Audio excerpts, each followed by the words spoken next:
We are recording, Pam. May I start the stream? Yes, please. Thank you.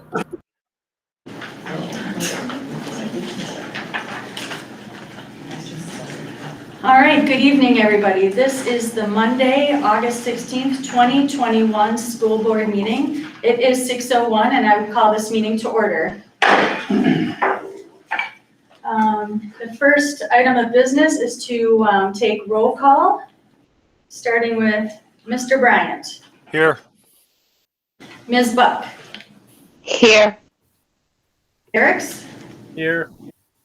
Ms. Ostendorf. Here. Ms. Tower has indicated that she will be unable to join us this evening. Ms. Tiff. Here. And Chair is here. So we do have 6 board members present along with Superintendent Anderson. With that, the next thing we do is we rise and we say the Pledge of Allegiance. Our flag is our flag. Also one on your screen. I pledge allegiance to the flag of the United States of America and to the republic for which it stands, one nation, under God, indivisible, with liberty and justice for all.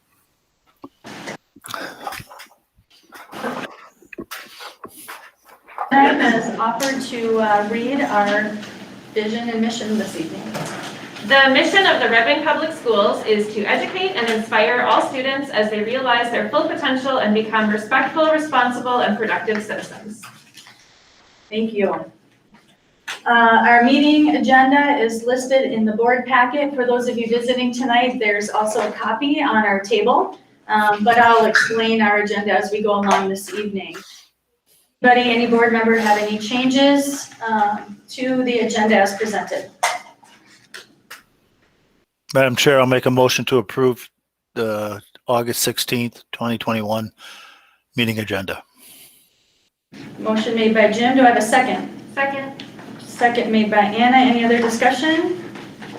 We'll take a roll call vote, this time starting with Ms. Buck. Aye. Eriks. Aye. Ms. Ostendorf. Aye. Ms. Tift. Aye. Mr. Bryant.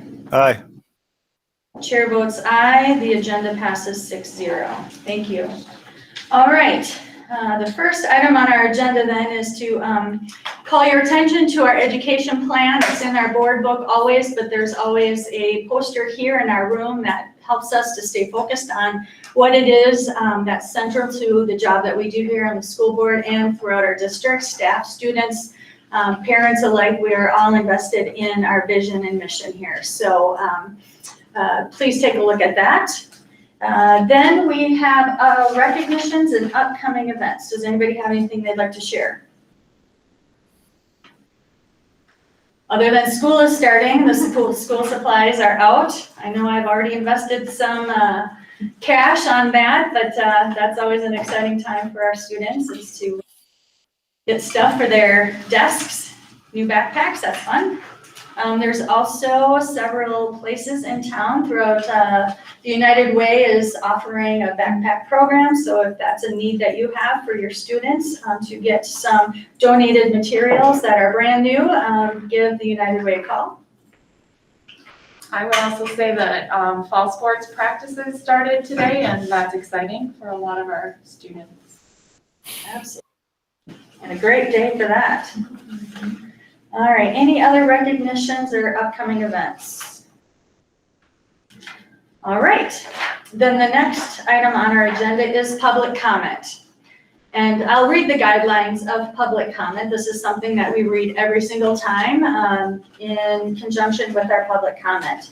We expect that comments be limited to 3 minutes per person and that a representative be selected to speak on behalf of a group of individuals attending the meeting for the same topic, if at all possible.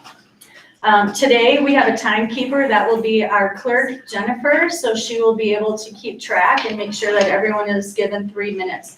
At the 2.5 minute mark, she will raise her hand so you know you're getting close to 3 minutes, and then she'll raise her hand again at the end of 3 minutes and we'll have to move on.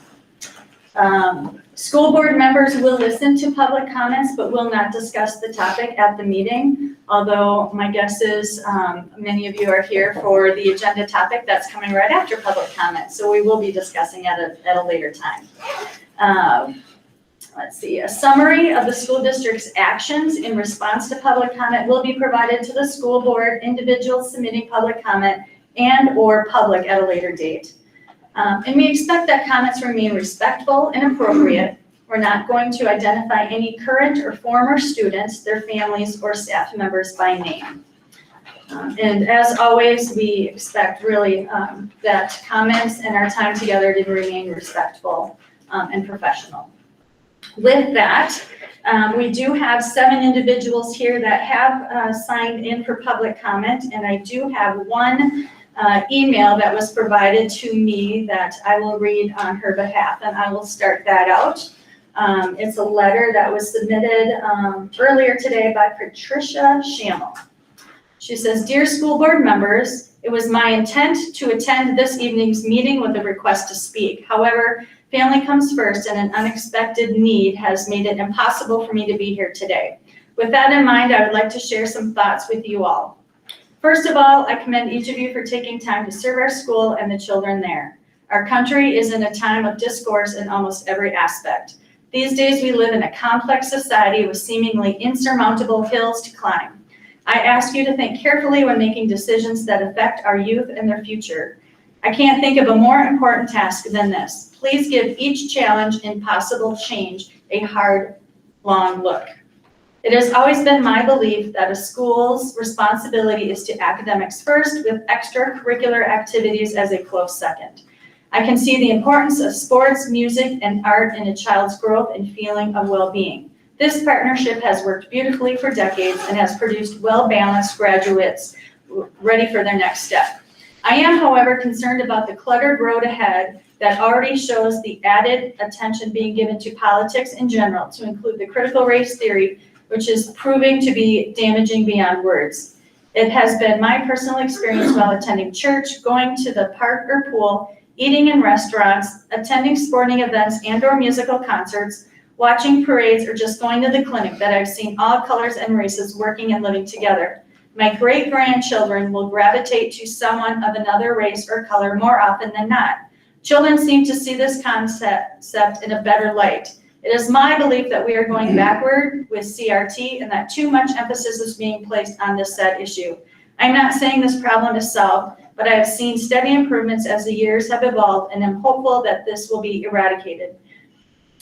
If the lion's share of all people feel the same, it is possible. I do believe discussion of this complex issue in our schools only exacerbates the issue. Another thought tells me that when we are spending time on things other than reading, writing, math, science, geography, history, is that my 3 minutes? And the like, we are taking time and attention away from the work teachers should be doing. With that same thought in mind, medical issues should be handled by physicians and parents as they manifest themselves in their homes and families. Stepping into areas that should not involve schools is problematic at best. If we keep to the simple idea that schools are for teaching the necessary subjects that give children a robust knowledge of academics that contribute to productive lives in our society, we have honored the profession of teaching. If we stray too far from the goal, take away necessary thresholds that show growth, and spend time focusing on things that should be learned in the home, community, neighborhoods, and churches, we miss the mark. Sincerely, Patricia Schammel.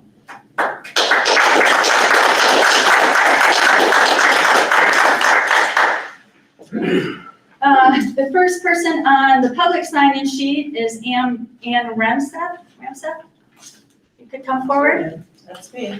Let's go on. Sarah, we're here for you. Say, before you start, we're just gonna make sure the microphone is turned on. Yep, the You're mic not is gonna on. delete me, are you? No, I will turn the camera on so everyone can see you. Well, why would I want that? You can also see yourself there. I know. And all the other board members. So, thank you for being here. If you could state your name and your address for us, that'd be great. Ann Ramseth, Stockholm, Wisconsin. Okay. I am a property owner in Red Wing and pay taxes in Red Wing. Go ahead. Okay. Well, first of all, I have great concerns about a face covering restricting the natural flow of air to the lungs and brain and causing possible respiratory problems and the amount of carbon dioxide associated with this restricted breathing. What measures would be in place to handle sneezing or coughing in their masks? Have you informed parents who want to mask their children the best mask, and are you going to provide it? Regardless of these concerns, it is up to the parents to make these decisions about the welfare of their children. Who better to decide? To you parents, nobody is more concerned about your child's health than you. To mask or not to mask is entirely up to you. And whatever you decide, it is your decision along with your child's. Take the time to listen to what your kids have to share about their concerns and experience after you make your decision. Don't let any entity have control of your children. Look at Nazi Germany in the 20s and see if there are any parallels. And to the school district and staff, there will be no punishment, no repercussions for students masked or unmasked.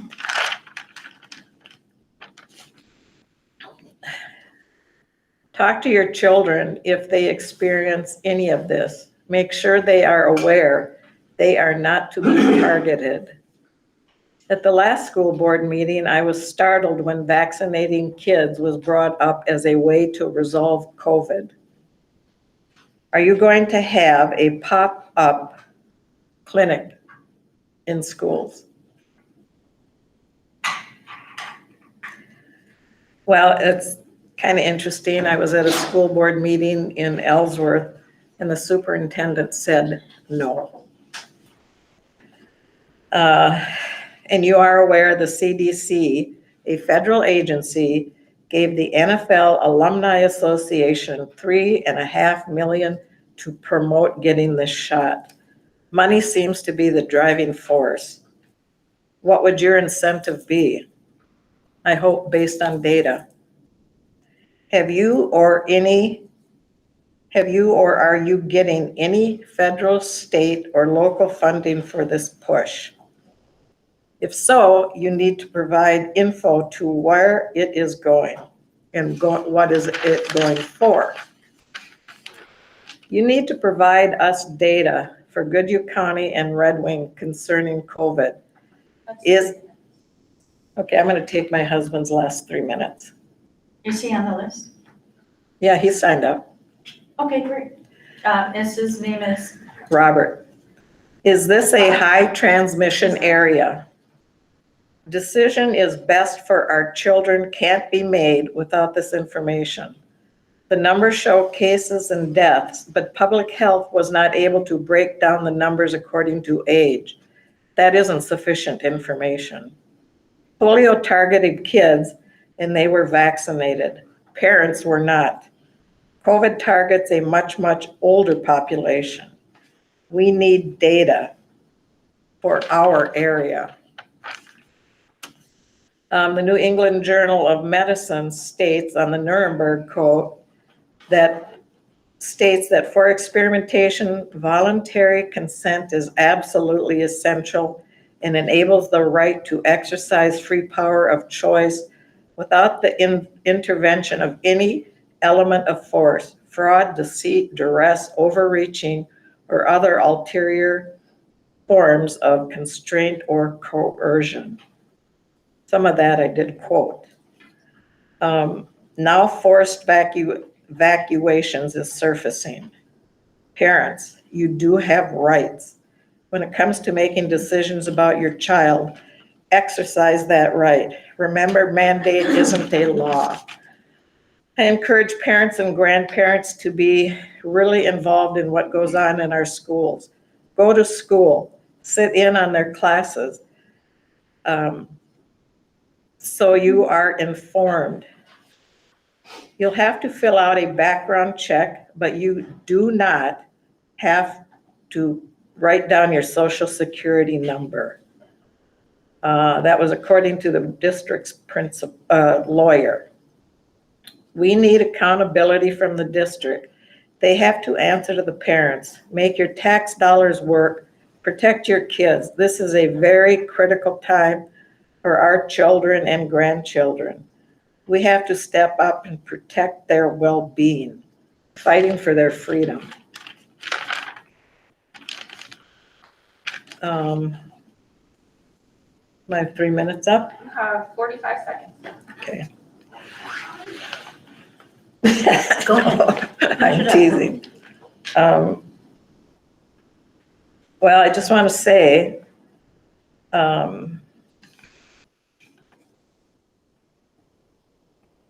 we need to have dialogue. Will you school board members meet parents to discuss something? Because up here, you don't discuss a thing, you just listen. And I've been before a board before. You listen and nothing gets done. It's like the concerns of the parents are not heard, they're not discussed. So is anyone willing to do that? Well, I think we need to set up a time with parents because we need answers to make decisions about what is best for the kids in this district. And we need input from parents. Thank you so much.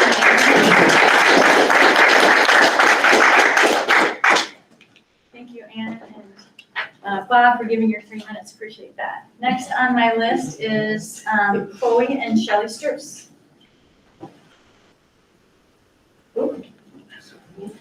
Is this already done? It is right on, ready for you to go. If you want, you can grab another chair. Welcome and thank you for being here. Thank you. So my name is Shelley Struess. This is my daughter, Chloe Struess. And actually, Chloe just graduated. She's the youngest in our family. We live in Red Wing. And so I don't have any kids anymore in the school district, but I've been listening to the school board for about 1.5 years now. And I feel, very passionate that we live in America. I believe we should have freedom of choice. If the CDC and the Minnesota Department of Health are just suggesting masks, I don't think we should mandate them. Because we lived firsthand, Chloe being mandated masking last year. She was involved in sports and student council. She's a very active student, and it was less than ideal.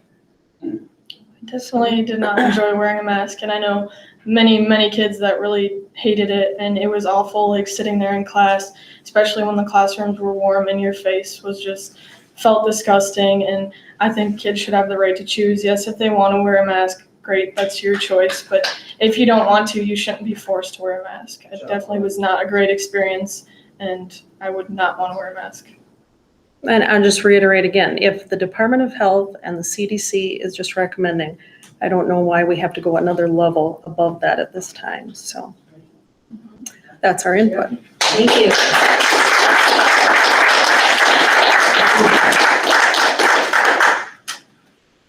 Michael Montgomery.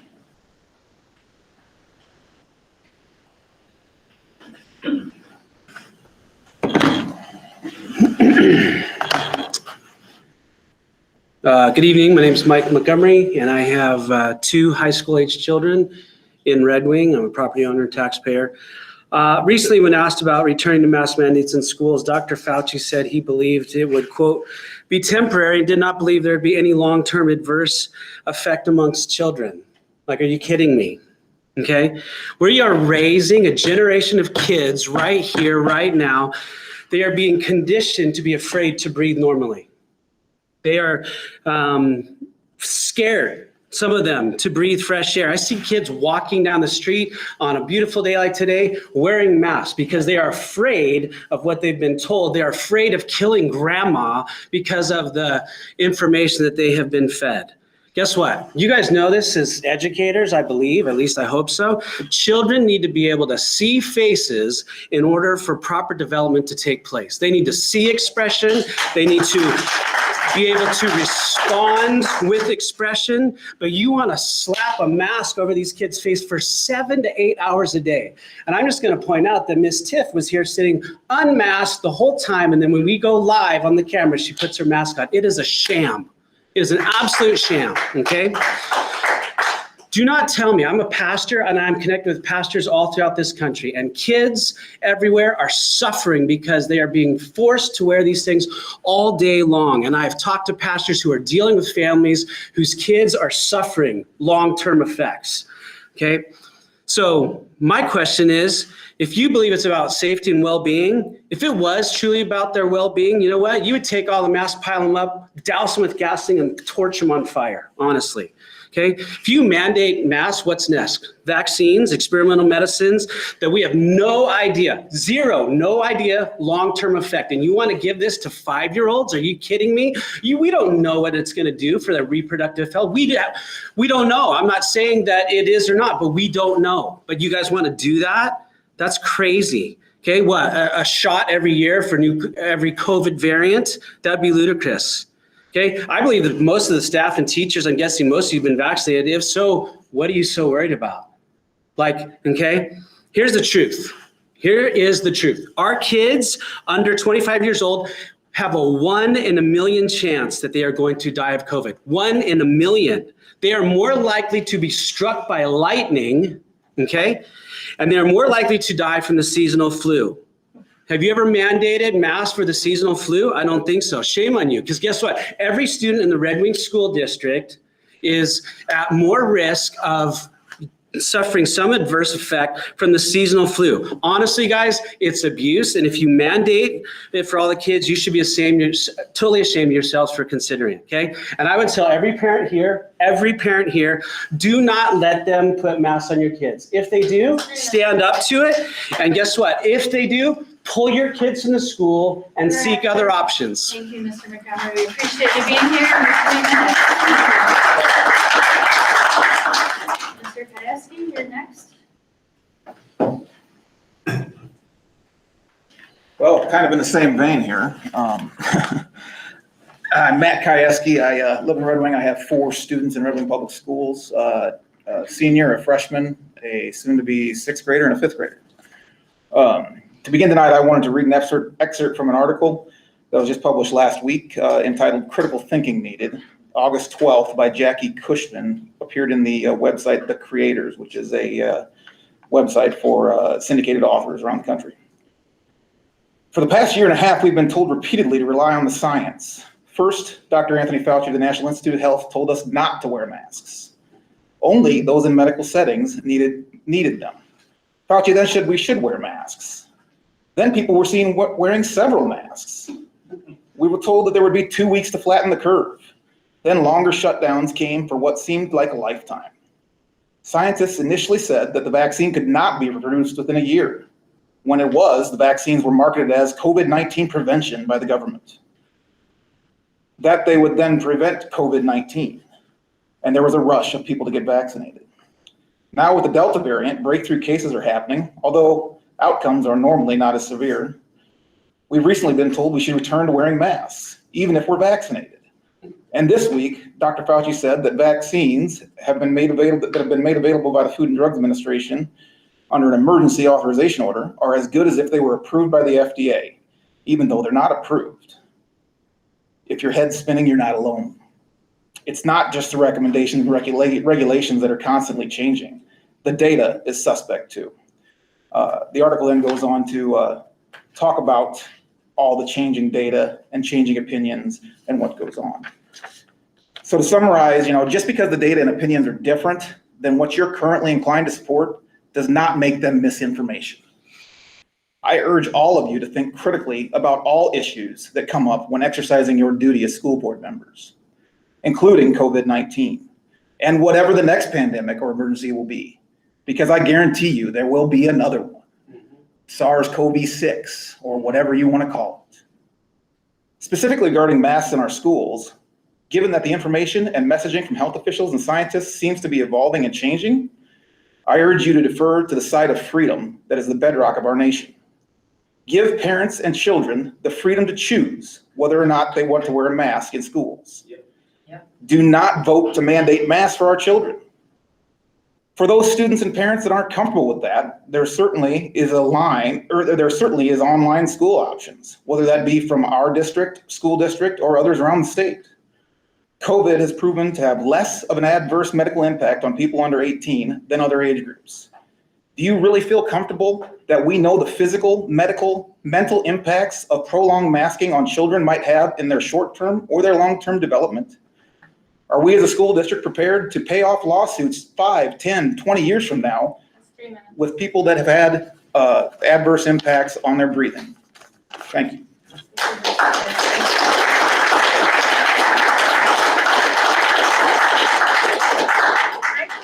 Mr. Jake Dahl? I went to a school board meeting in Ellsworth. There were 49 parents there. 18 parents got up and talked, and they passed the mic around the room. There wasn't any limitation on the amount of time they had. They respected the parents. This is the policy that we've had in place for years and years about limiting public comment to 3 minutes. That is not Well, something. maybe that needs to change. Perhaps, but that's not something that we'll be able to change or discuss tonight. But we will definitely discuss that in another board meeting. I have Mr. Jake Dahl on the. I'll pass my time to Ann Ramsey. Oh, I'm done. Anything that you'd like to say? No. Okay. And then Carmen Bartleson? Pam, I think I sent you mine. I don't. You can read it or I can read it. If you wouldn't mind reading it, Carmen, that would be great. If you sent it. I didn't know we could speak. Absolutely. Hey. Really? Okay, well, thank you for allowing us to speak tonight. This is really important. And I don't know if you want me to speak. I'm not speaking for the group, and it's the same issue, it's mask mandates, so. Please, go ahead. Okay, You're on the list, so you Okay. get 3 minutes, just like everybody. all right. Thank you. So this is what we've learned since the start of the pandemic regarding the children and COVID-19. Children are at a very low risk for severe outcomes. They are less likely to get infected or transmit the virus. They are not super spreaders. However, they are a very high risk for suffering and lagging behind educationally, socially, and emotionally. According to the CDC, as of today, only 3 children have died with COVID-19 in Minnesota. Not one has been found to have died of COVID-19. 2 of these children had comorbidities. That is a mortality rate equal to 0 or technically 0.008%. There is no data supporting the use of masks for children in schools, absolutely none. According to the American Academy of Pediatrics, 378 total children's deaths were reported. And that goes up to the age of 20. They're counting 20-year-olds as children these days. In fact, to the contrary, last week, 8/14, we had a Brown study come out, and this was shocking to me. Someone sent this to me. It brought tears to my eyes. 180 children, these were all white children, considered privileged by some standards today from Rhode Island, found that composite IQs in children born during the last 2 to 3 years, were now testing 21% lower than the initial test results from their initial studies of their IQ.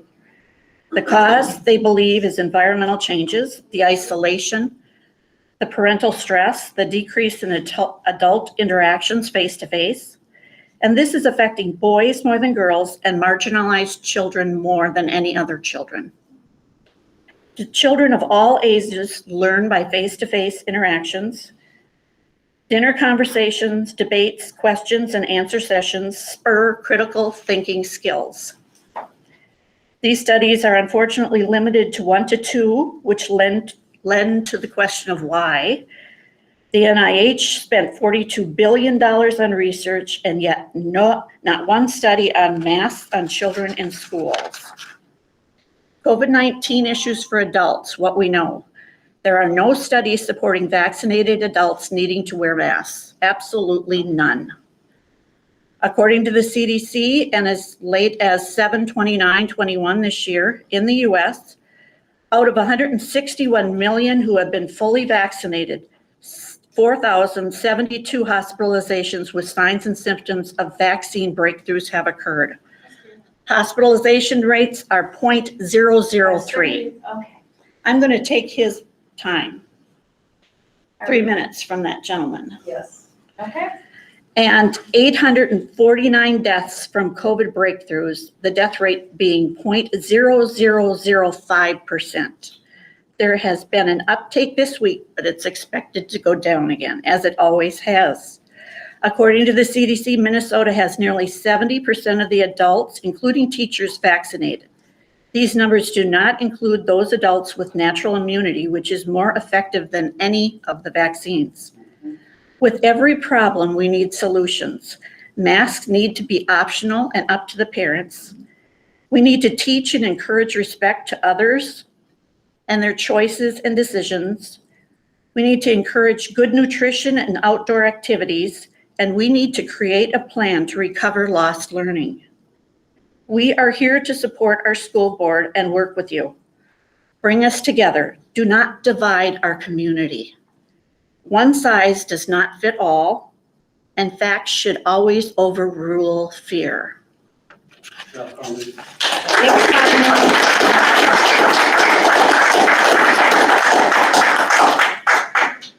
That concludes our public comment portion this evening. I've received no other requests for public comment. I just want to say thank you for coming. We've received dozens upon dozens of emails this week, as well as your voice this evening, and you've given us a lot to think about. We very much appreciate and want to work with you. Thank you. Thank you for coming. We're not allowed to speak unless we've been on the list? Correct. Okay. Yeah, not this evening, but I do love, and I wrote this down, the suggestion about having some time that the public could come and have conversations with board members. I think that's really important. You're always welcome, not just to come to public comment, but you can call any of your representatives on the school board anytime and have conversations with us. Our phone numbers are listed on the school website. So please feel free to call any of us at any time. You're always welcome to email us at any time, because we can't do this work without you. We can't do this work without your feedback, and it's really important. So thank you for being here, being passionate, and speaking your beliefs. Thank you. The next item on our agenda, which I'm sure all of you are here waiting to hear us discuss, is the learning plan for this coming school year. So I'll pass it on to Superintendent, who can brief us on his recommendation this evening. So there are 3 documents that are included in the board agenda packet. First of all, a background information sheet about the learning plan for this coming school year. Another document that talks about the proposed learning plan with some different options for the school board to consider. I guess there are 4 documents. And then we have one version of policy 808, or the COVID face coverings policy, kind of option A. That would be if face coverings are required for all. And then another version of that same policy if face coverings are required only for E through 6 schools, E standing for early childhood. But there's not a third We option, that's don't, option C. excuse me, No we really don't need a policy if there are no requirements for face masks, because that is our current policy. So we don't need a policy for that, because that's kind of our current status. So those are the documents that are included in the agenda packet, so anyone can take a look at it and provide me with written feedback at any time. So, obviously this is a tough decision, a tough recommendation for me, a tough decision for board members to make because there are varying perspectives. We've heard a lot of feedback on both sides of this issue, especially with regard to face coverings. somewhat regarding quarantines of students, but mostly it's been face coverings. I will say that about 2 or 3 weeks ago, my recommendation in the initial learning plan was we should not require face coverings to start the year, knowing that it could change, circumstances change. Over the past 2 or 3 weeks, based on emerging information locally, statewide, and throughout the country, as well as consultations with a lot of people, including our COVID response team, as well as building and district administrators, my thinking has changed. But really it's going to be up to the school board to make that tough decision. So when I came up with a recommendation for tonight, came up with some of the most important considerations that I think should be factored into the decision. And I came up with 2. One, of course, is the ongoing issue regarding student, staff, and visitor safety. But perhaps just as important or more important is a value on making sure that we can bring kids in for in-person learning as much as possible this year. We do not want to repeat what happened last year, not only in Red Wing, but throughout the state and throughout the country, when we had, and for some periods of time, the entire district learning virtually. We don't want to do that. The administrative team and I do not want to quarantine entire classes or teams and other groups just because of how close they were to other people who were infected with COVID. That was really hard on the people who work here, and more important, it was hard on the students and their parents. We want to avoid that. It's really important to the COVID response team, administrators, and myself. So those, in my mind, were the 2 most critical considerations. And I'll just jump right into face coverings. The recommendation that I'm making is option A, which would require face coverings for grades E through 12. I know that's completely opposite from what people here would like to see. But once again, I really focused on that critical consideration. Are they doing I social want distancing? as many students learning in person as possible. That's what I want. That's what we want. What about discussing this And with so parents? that's why that recommendation is being made for the face coverings. And I need to tell you the exact moment that I changed my mind on face coverings. It's when I learned firsthand that if we have face coverings required of students, that will greatly limit how many people might have to be quarantined for this year. The CDC recommends 2 things. First of all, if someone is vaccinated, they should not have to, excuse me, man, you're out of order right now. If somebody is vaccinated and they are near a student who is infected with COVID, we do not have to quarantine that person. That's why vaccinations are so important to maximize in-person learning. Here's the second part For that is 5-year-olds, critically important. 6-year-olds? Say, Mike, you're out of order as well. So the other key thing is that if there are 2 kids who are appropriately masked, one has COVID, the other one is, nearby, let's say 4 feet away from that person.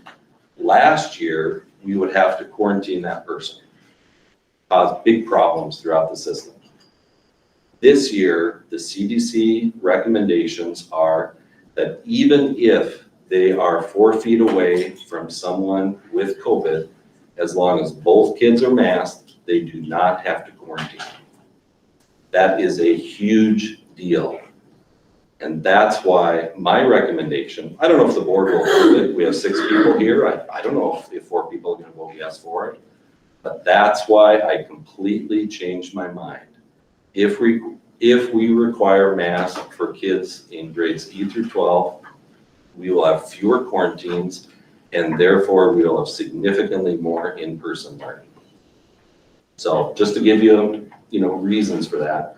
The quarantine, oh, by the way, the policy, I think, the recommended policy, if we go for that option, has some nice adjustments compared to last year. So the thinking is that we would focus on masks just for indoor spaces. There are some exceptions for outdoors, but by and large, it'd be for indoor spaces.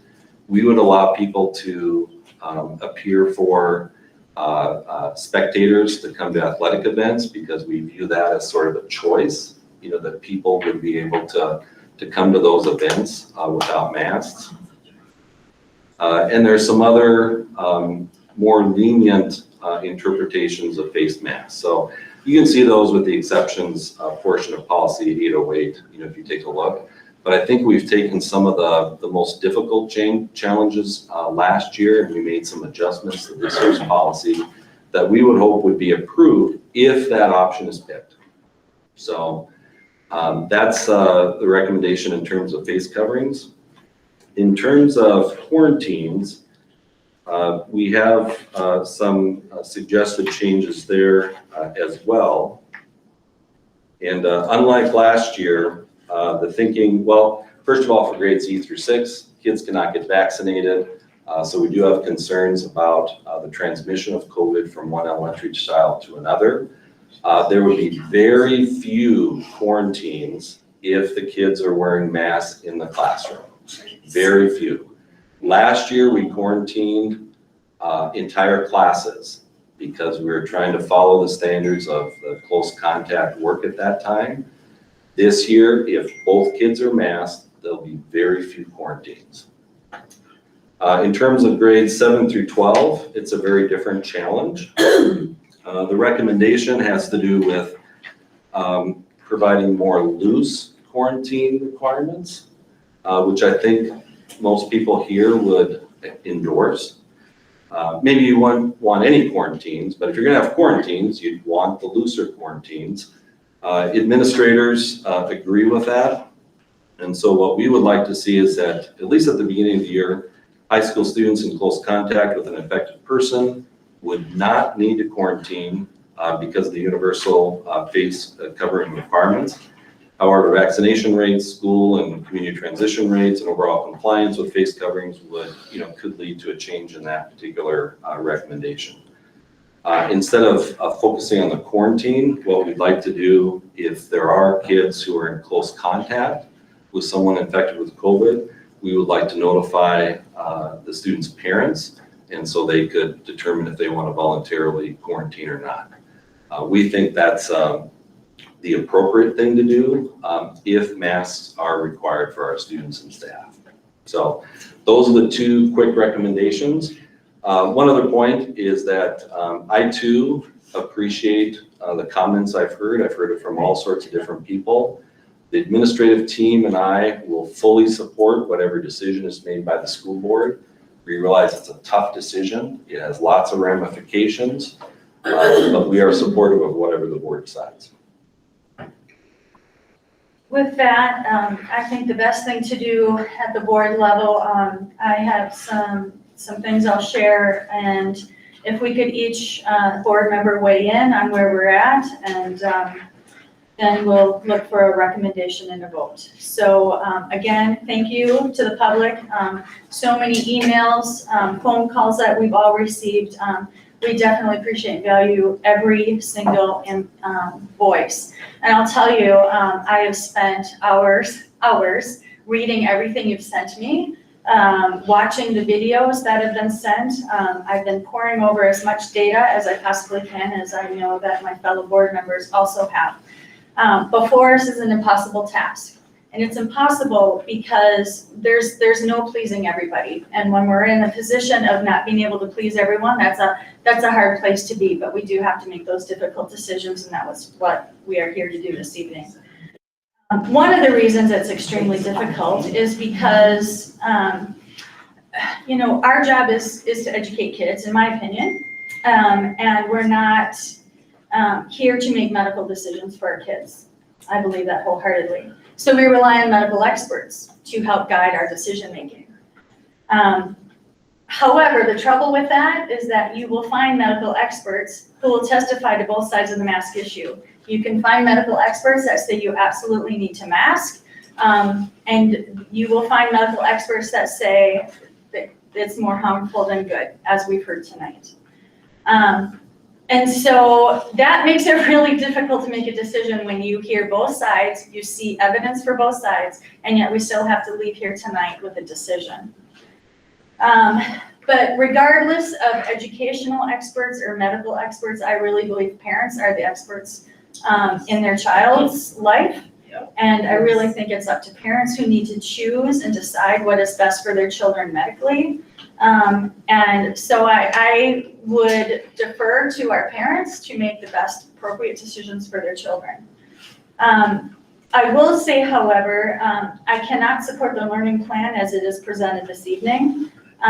Even if we mandate a mask, there's no discussion whatsoever in the learning plan about when that would end.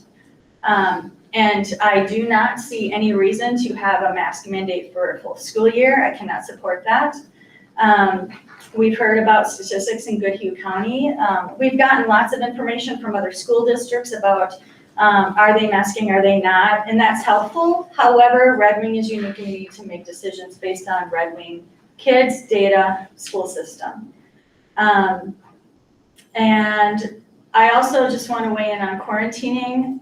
Masks are damaging, I think, to kids, but living out as a parent, the quarantine rules and guidance that we've had in this last year is has taken its major toll on kids in our district, as well as parents. We've put our families in ginormous predicaments when we say, oh, your kid's been exposed, now your kid has to quarantine for 14 days, and you have to find somebody to take care of that kid for 14 days. So what do we do as a district to support those families then? Are we prepared to give COVID leave again? I mean, where does that begin and end? I also have to think about, and someone's mentioned it here tonight, about variances, just like with the flu. I think we're going to continue to see variants on these COVID issues. And so it's an impossible decision, but as it stands right now, I cannot support the learning plan as it's presented.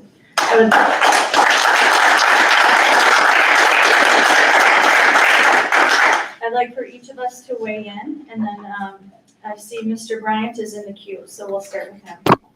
Thank you, Madam Chair. I think we've, in the last several weeks, last several months, we've all had received an enormous amount of emails, which I have, like you, have read them all, responded to a couple, but I think we're all pretty much up to our, coming into this, had an idea where we stand on it.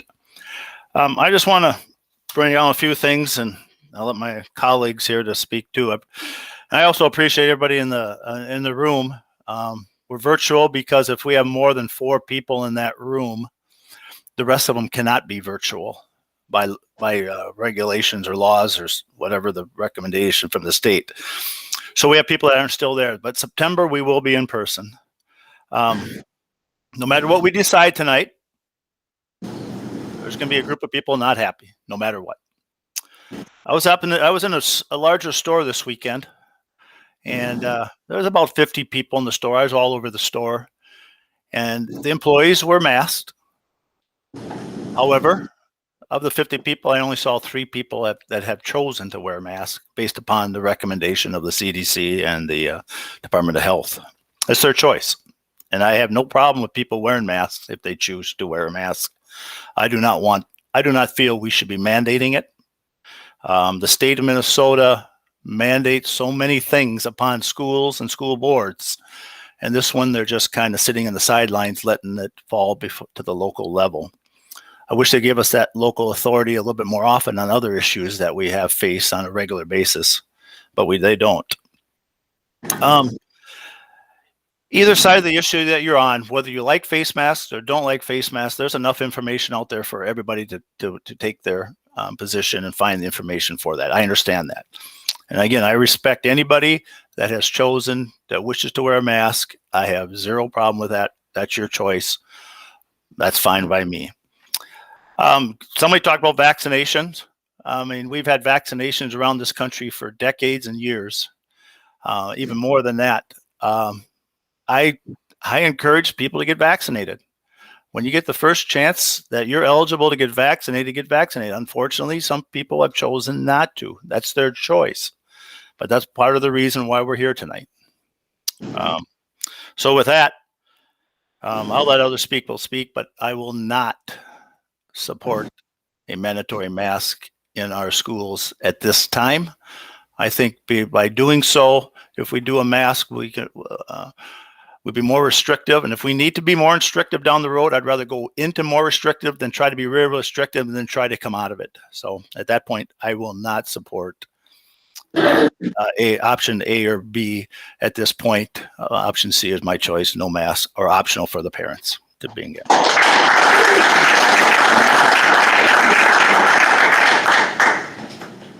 Just realized the video is on for the public here, so I'm going to turn it off. The microphone is still there. Unless you guys want it on. Why can't we leave it on? Okay, as long as you're okay with it, then we'll leave it on. Oh, yeah, let them see us. All right. Let them hear what we have to clap about. Ms. Buck, you're up in the queue.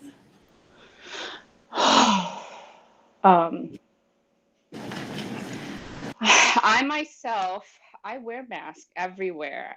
That's my personal choice because I don't trust being told what to do, especially with my health.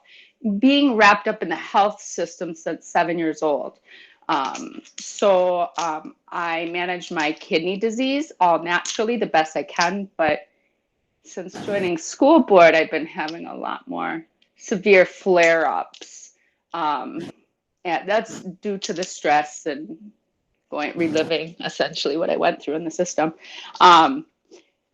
It's a way of life to me. Like, if you go back on some of these videos, you'll watch me wrap in these plants. I wholeheartedly believe in my way of life that has sustained my health. I caught COVID. I had 0 symptoms. I didn't pass it to anybody. I respectfully quarantined. I did my part. But that was, that's my choice. I have a really hard time forcing my beliefs on other people, since that is exactly why I fought the system going through it the first time. My right to be different. So I have a really hard time with that, but I also have a really hard time not knowing and the possibilities. We all went through COVID last year, and the ripping back and forth of the children of it doesn't matter how old they are, whether they are strict structure or not structure, everybody thrives in, they be able to handle life better, academics better when they can get their stress and management, and consistency with a schedule is very crucial to, so, and when they see all their adults, not getting along, and yeah, some of the adults are calling each other names and instead of coming together, which I really appreciate each and every one of you being able to come in and express your feelings. But we have to remember these little kids that are watching us. We're all in this together. But I have a really huge, what are we going to do if COVID runs rampant through the schools again and we don't have like the extra space like Jefferson, and we've cut our budget, we have busing issues. This is where I'm getting a little bit more scared about in our future, versus masking. It's your words that you spoke earlier about trying to accommodate. This is a really tough situation. Couldn't we just do maybe something in passing with masks, and then in classrooms just let it to be a family and a child's personal choice? I myself would probably wear one because that's my own personal choice. Now, I see it as a logic of not preventing just other things, but like there's other things that are going through really bad, and it's like RSV season for babies is horrible. I'm a firm believer in building your immune system and, focusing more on nutrition and exercise, getting these kids outside to exercise those lungs, getting them outside in wintertime and crystallizing those lungs are really beneficial, these type of things. So that's my view on it. I just don't feel right telling people what to do. That's what I don't really feel okay with. But we have to make decisions that accommodate everybody. So I just wanted to throw that little suggestion about maybe masking. I don't know. Thank you, Nikki. Anna's next in the queue. So, I mean, obviously there are lots of different opinions about this, and we've received, of course, tons of emails. And everybody who spoke here tonight was opposed to masks, but the vast majority of emails that we got were actually in favor of universal masking.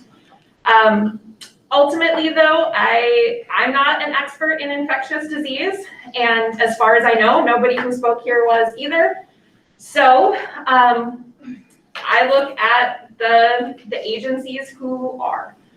The World Health Organization, CDC, American Academy of Pediatrics, and Minnesota Department of Health all recommend universal masking for E12. And so that is what I'm going to go with the information that we have right now and the transmission rates that we have in our county. Pam, I do absolutely agree. We need to have like an exit strategy. Right now, Goodhue County level of community transmission is listed as high. So the bottom is low, then there's moderate, substantial, high. I would like to see that we revisit this, whatever we decide regularly. And if we can get down to that moderate level at least, then, potentially remove the mask requirements, at least for some of the students.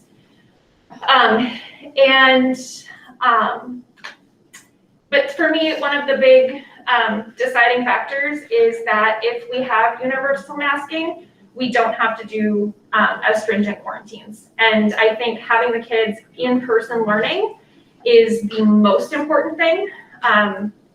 Of course, wearing a mask is not ideal, but I think it is far better than us having to quarantine and having kids miss school due to quarantines. So I personally am in favor of option A.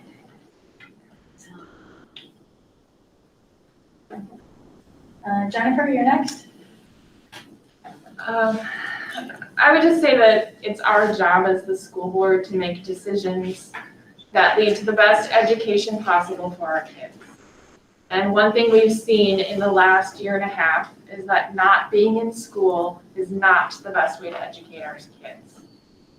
So what I would say is I agree with this learning plan. I think we need to mask E through 12. And the reason for that is that we need to have our kids in school, all kids in school all the time.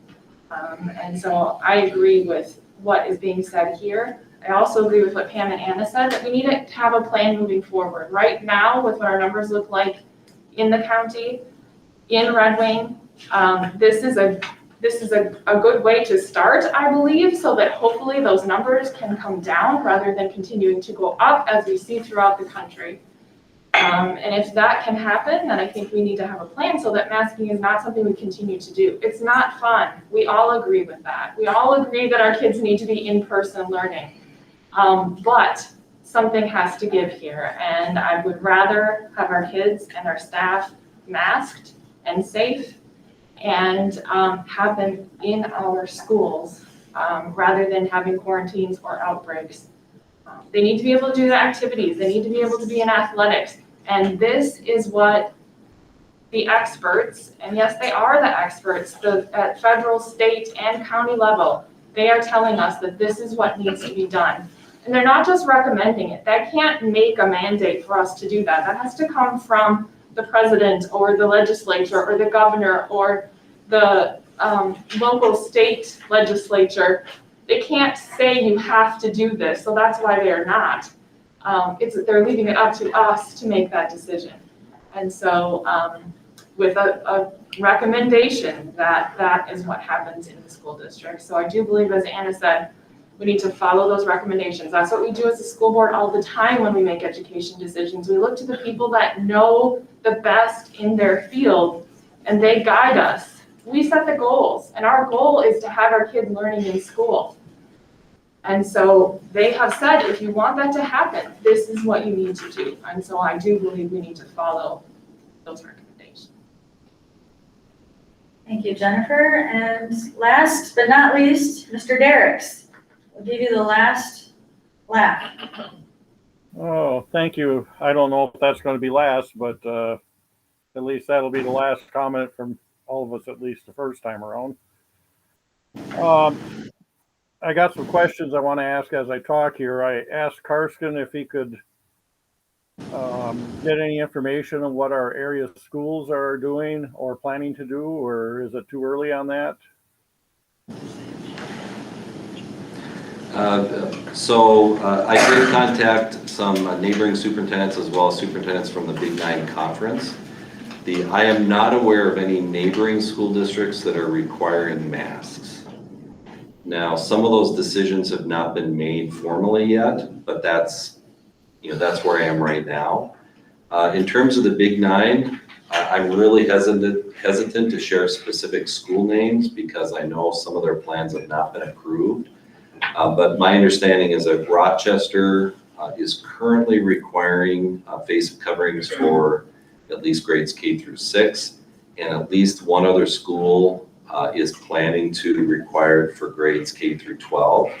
There was a third Big 9 school that was kind of heading down that direction, but then reversed course. So as far as I know, there are 2 Big 9 school districts that are requiring masks for at least some of the kids.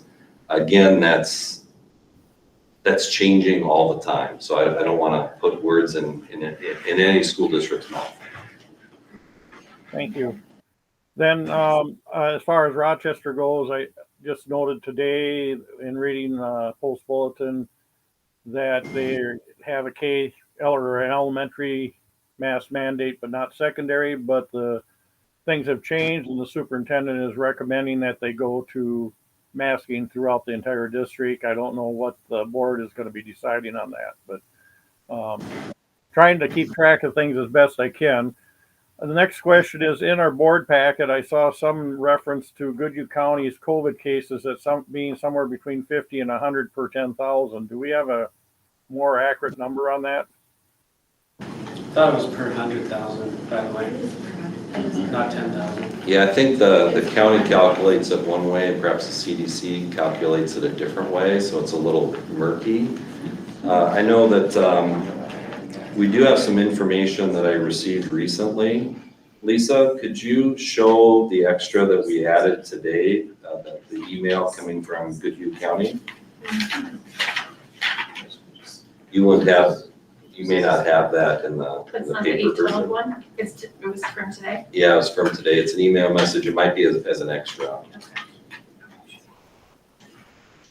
I only have the 812. Yeah. That was also in the board book.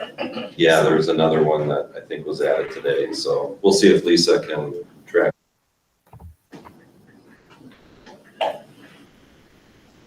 Projected 7-day case rate from 8/8 to 8/14. 187.94 cases per 100,000 residents, which means high transmission, excuse me. And then we're also seeing something on our screen. We could make that a little bit bigger for us, over 50, Lisa. And this is getting to It Mike's is in point. the extras. The projected 2-week case rate from the first 2 weeks of August is 31.32 per 10,000 residents. And then just like Pam said, the projected 7-day case rate, which is the CDC metric, is 187.94 per 100,000 residents. So what I'm seeing is just a little bit further, Lisa. Red Wing, ages 5 through 9, we have 2. Uh-oh. Yeah. 10 through 14, there's 2, and 15 through 19, there's 9 cases. Okay, yeah, I see it now. So, all right, thank you. And I know that Yeah. people are probably tired of hearing me say this about 19-year-olds, but typically 19-year-olds are not in our system. And so when we include that age in the 15 to 19 category, it's including a lot of kids who graduated from high school, They might be working, they might be at college, but they're still calculated in the number. So I just want to be transparent about that. Any other questions? Thank you on that. Based on what I'm hearing, it sounds like those cases per 10,000 are probably as high as what they were when we hit our peak last year. And maybe I'm interpreting. 100,000. It's 100,000, Arlen. And then, so I mean, it sounds like our numbers are up. To me, they're up close to what we were when we hit our peak here last. Not enough. Shonda is on the call, so she might be able to clarify if that's okay. Yeah, the number 31.32 cases per 10,000, that was similar to the number that we were getting all year. So when we were watching, if we had, between 0 and 10, they said it was okay to be all in person. If it was 10 to 20, then the high school should be hybrid and elementary is in person, that kind of thing. And so we're in the 30 range at the moment. So that would probably be, I can't remember, high school in distant and elementary hybrid right around there. But the new number is coming from the CDC, and it's cases per 10,000, and that's how they're rating low, moderate, substantial, or high. And by those calculations, there are 187.98 cases per 100,000 residents. And so Goodhue County is considered a high transmission county. All right. I don't need to go much farther on it other than I'm just pointing out the numbers are up considerably from what they were. And we were looking at a lot of other things coming out of distance learning or whatever. This stuff has flared up in the last month, basically, and we have a lot of stuff going on. The Sturgis Bike Rally is a concern of a lot of people, how many people are going to infect there. We've had county fairs and other community events, and now we got the state fair coming up, and those results won't come back to us. We won't know whether those became COVID spreaders or not until a few weeks after the event is done. And I have some real concerns where we're going may end up getting to be as we go forward. So we got what's here today and where we need to be planning for where we will be, what we can do when we get to tomorrow. And so I want to see, regardless of how this turns out, a method to change our masking policy, or who's going to do it, how they're going to do it, what criteria are we going to use to change the mask mandate. If things get better and we have a mask mandate, how and when are we going to remove it? If we don't have a mask mandate, how are we going to implement it? When are we going to implement it? At what standard? We need to have that spelled out. And then to go a little bit further, I want to point out, everybody's done it already, elementary students cannot vaccinate. And that is a concern when I look at that. And so for that reason, I'm having a hard time with it, but I believe I support elementary masking K through 6. High school, I do not support masking at this time. If we did put in a mask mandate, how do you enforce it? We already know a lot of people are going to try not to follow it. I respect everybody in their opinion on what is right. And in the end, I have to do in my vote what I feel is in the best interest of everybody. And I don't want to play doctor. I don't want to play God. I don't want to do any of that. I want to try to make the best decision for what we got here. And given the information that I have at this time, that's where I'm at, is elementary masking, but not high school. And I want to point out one other thing. I'm sorry. Regardless, or if we go without a mask mandate, when our students are on a bus, they will still have to have a mask, no matter what we do here, unless we want to violate federal laws and mandates, from my understanding. So there will be masks in our buses, no matter what we decide. That's it. Thank you. And that, Arlen, just to clarify, we do need to follow federal guidelines as far as transportation. Those do expire, I believe, in September. I don't know if they will, be done then, or if it's going to be continued. But at least at the beginning of the year, we do have to follow those face covering policies on our transportation vehicles. All right, just one last thing. I have, in terms of quarantine, recommend also not a requirement, so I wanted to make that clarification along with the masks. The Thank masks you. are a recommendation, not a requirement. So we've all had a chance to weigh in. We've had lots of information that we've already all reviewed, and so I'm looking for a motion moving forward. I'll make the motion to implement the learning plan for 21-22 with option A for face coverings and option A for quarantine. Motion made by Jennifer. Do I have a second? Second. Second by Anna. Any further discussion? The motion on the table is to adopt option A with face coverings and option A for quarantine and policy 808 option A. We will start the roll call vote with Mr. Derricks. Option A, I should point out, is to require face coverings for E12 and less quarantining then. All right, sorry about that. We'll start the roll call vote with Mr. Derricks. No. Ms. Ostendorf? Aye. Ms. Tift? Aye. Mr. Bryant? No. Ms. Buck? No. Chair votes no. So option A fails. Or option A and option A. A for the Yes, that motion fails. Madam Chair, 3, 4, four. Yes, sir. Madam Chair, I think we've kind of come up to the idea that we need to have regular discussions about that. I think we're all on board with that. With that, I'll make a motion that we do option C, and we have a weekly update or sooner or daily or every other day as to how we're doing. And if we need to call an emergency or special meeting, we do that to make a determination if we need to be more restrictive. So my motion is to go option C with regular, daily, or weekly communication, and to call any special meetings to address any change in what this motion may or may, if it does pass. All right, motion made by Jim for option C with regular daily, weekly update and regular communication. Do I have a second?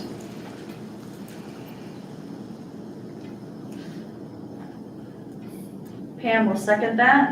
Any other discussion? We'll roll call time with Ms. Ostendorf. No. No. Mr. Bryant? Aye. Ms. Buck? I don't really like any of the options, but I.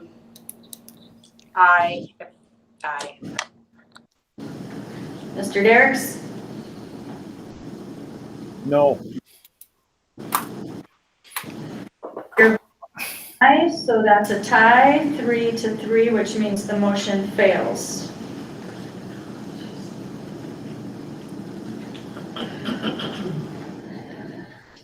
Do we have any other motions that anyone would like to make? Just to, Arlen here, I'd like to make a motion. All right, go ahead.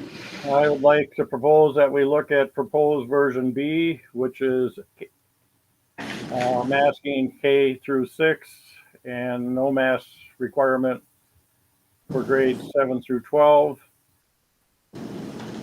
And I just, that's my motion. I'll discuss it afterwards if there's a second. Which quarantine option?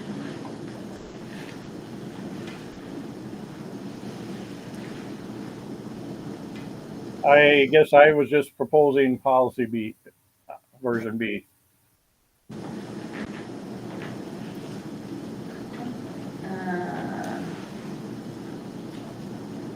There is no, do you want to speak to the quarantine option for option B? Well, I think his motion.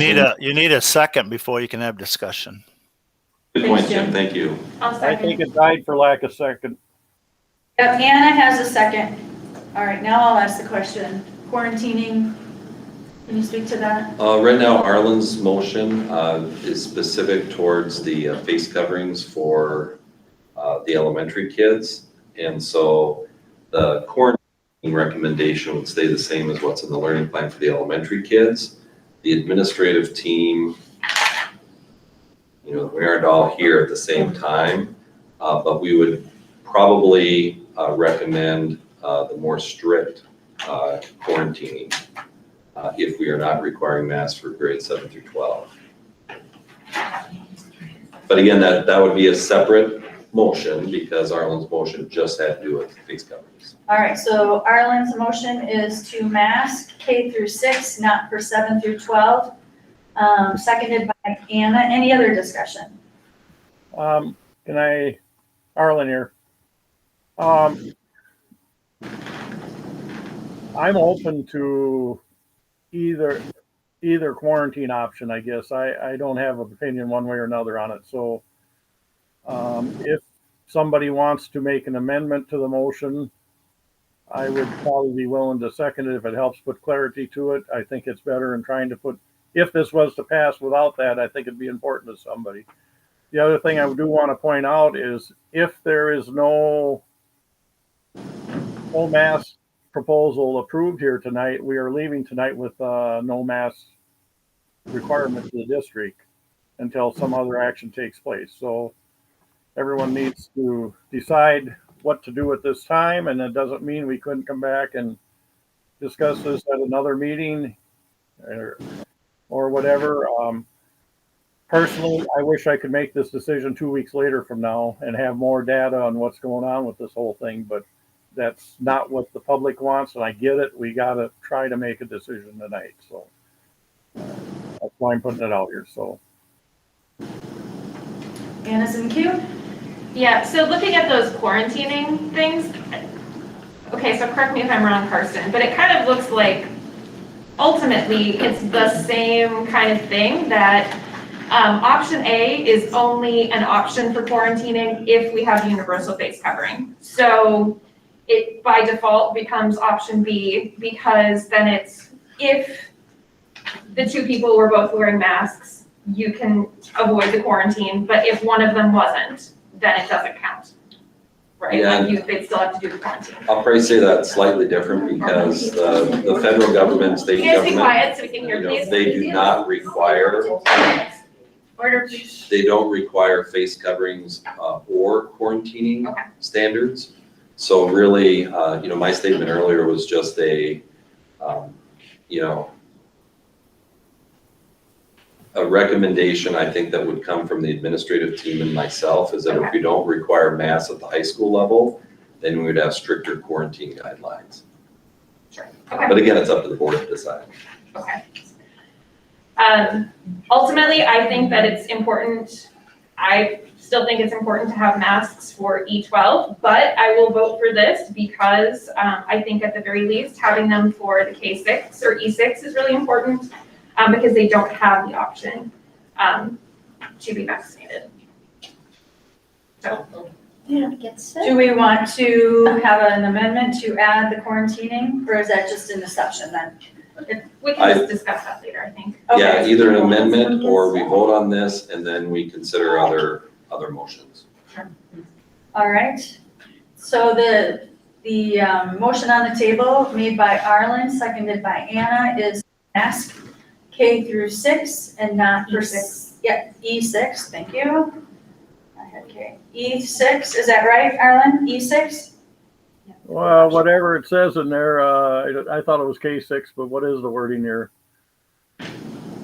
B says E6. Can I ask a question? E6, and not for 7 through 12. Question. I'm sorry, I can answer afterwards. You mean after the meeting? Yes. Oh, that won't do any good. So we'll take a roll call vote on that motion made by Arlen, seconded by Anna, starting with Ms. Tift. Aye. Mr. Bryant, No. Ms. Buck, No.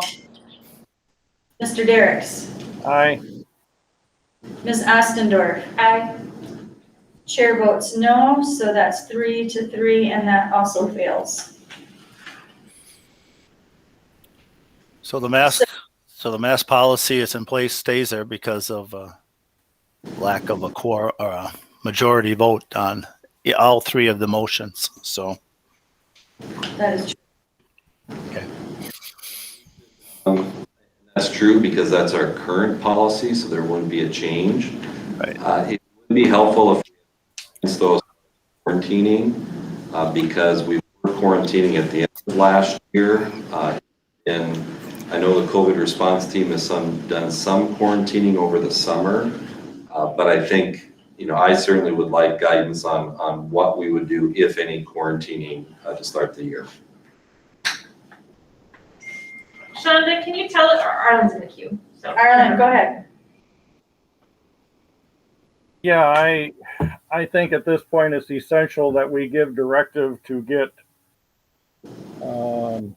come back to this board either in a special meeting or we'll do it at our first meeting in September, the 7th, that we have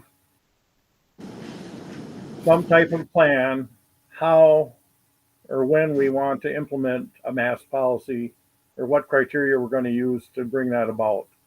If things get worse, we need to be prepared somehow if this gets worse.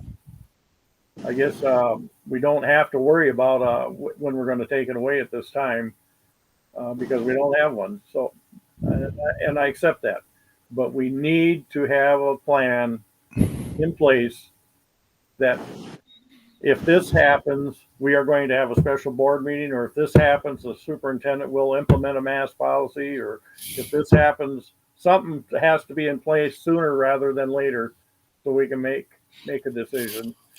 And I don't know, do we need a motion to say that, or what do we need to do? Anna's in the queue. Shonda, could you say what the quarantine policy currently is? Our quarantine policy at the moment is if for a staff member it's the 7 days with testing on day 5, and then 10 days no testing and 14 days if you're a family member and you're unvaccinated. The policy that we're proposing now with students, we haven't had to quarantine anyone, but we were still at the 10 days with testing on day 8 for quarantine. We haven't changed that all summer. We just kind of kept what we were going with. Now, what I see in my board packet says quarantining individuals may be on day 7 if there's a negative PCR test. Yes, we're going to offer that to anyone who is a close contact. They would be able to do the shortened quarantine of 7 days if they test on day 5 or later and they're negative. Okay. Mr. Bryant? Thank you, Madam Chair.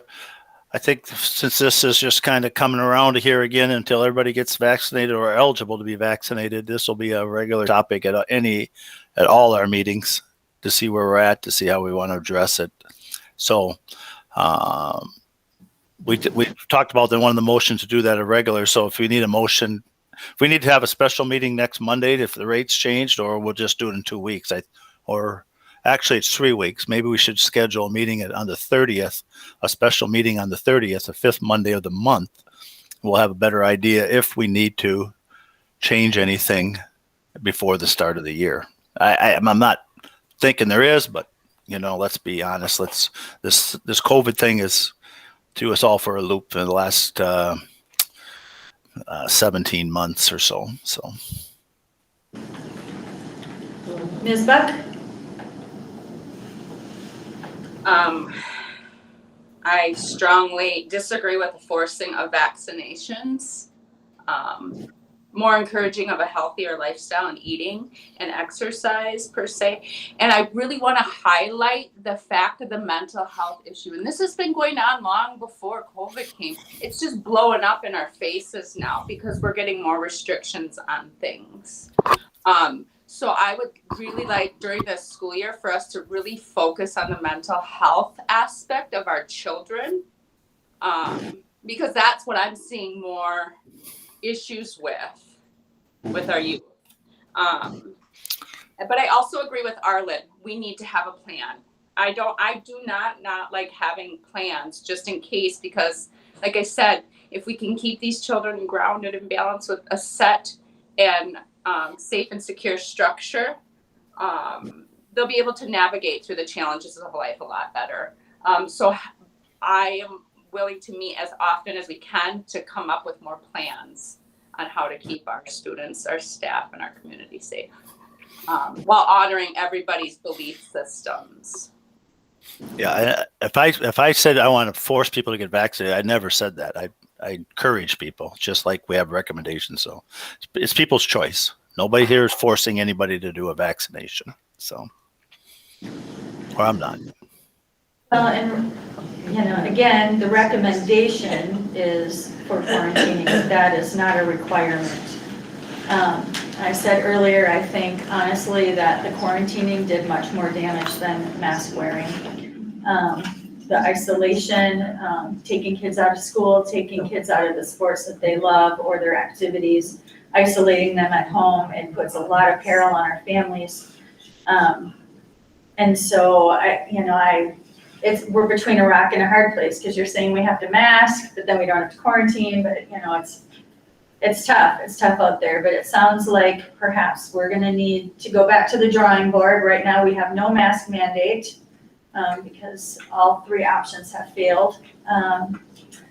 And the quarantining will be what Shonda has just recommended.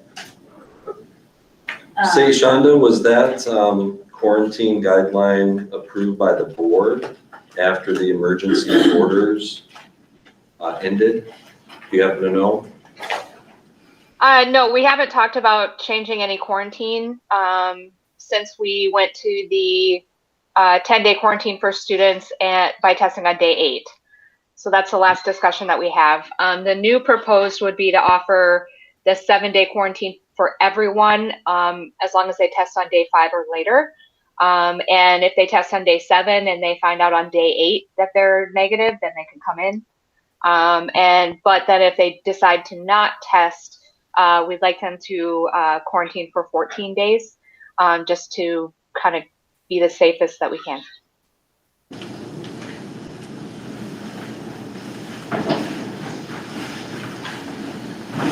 So that's our current practice? And That's the one we're proposing, yeah, sorry. Right. But we'll need a motion from the board in order to change our current practice. Or we can stick with the 10-day period for students if they're unvaccinated, with the other provisions that Shonda mentioned. So we're looking for a motion about quarantine. If the board wants to do that, or we'll stick with our current practice. Which is 10 days. Shonda, can you repeat it one more time? I want to make sure it's coming from the expert. Yep, it's 7 days with testing on day 5 for staff, and it's 10 days with testing on day 8 for students.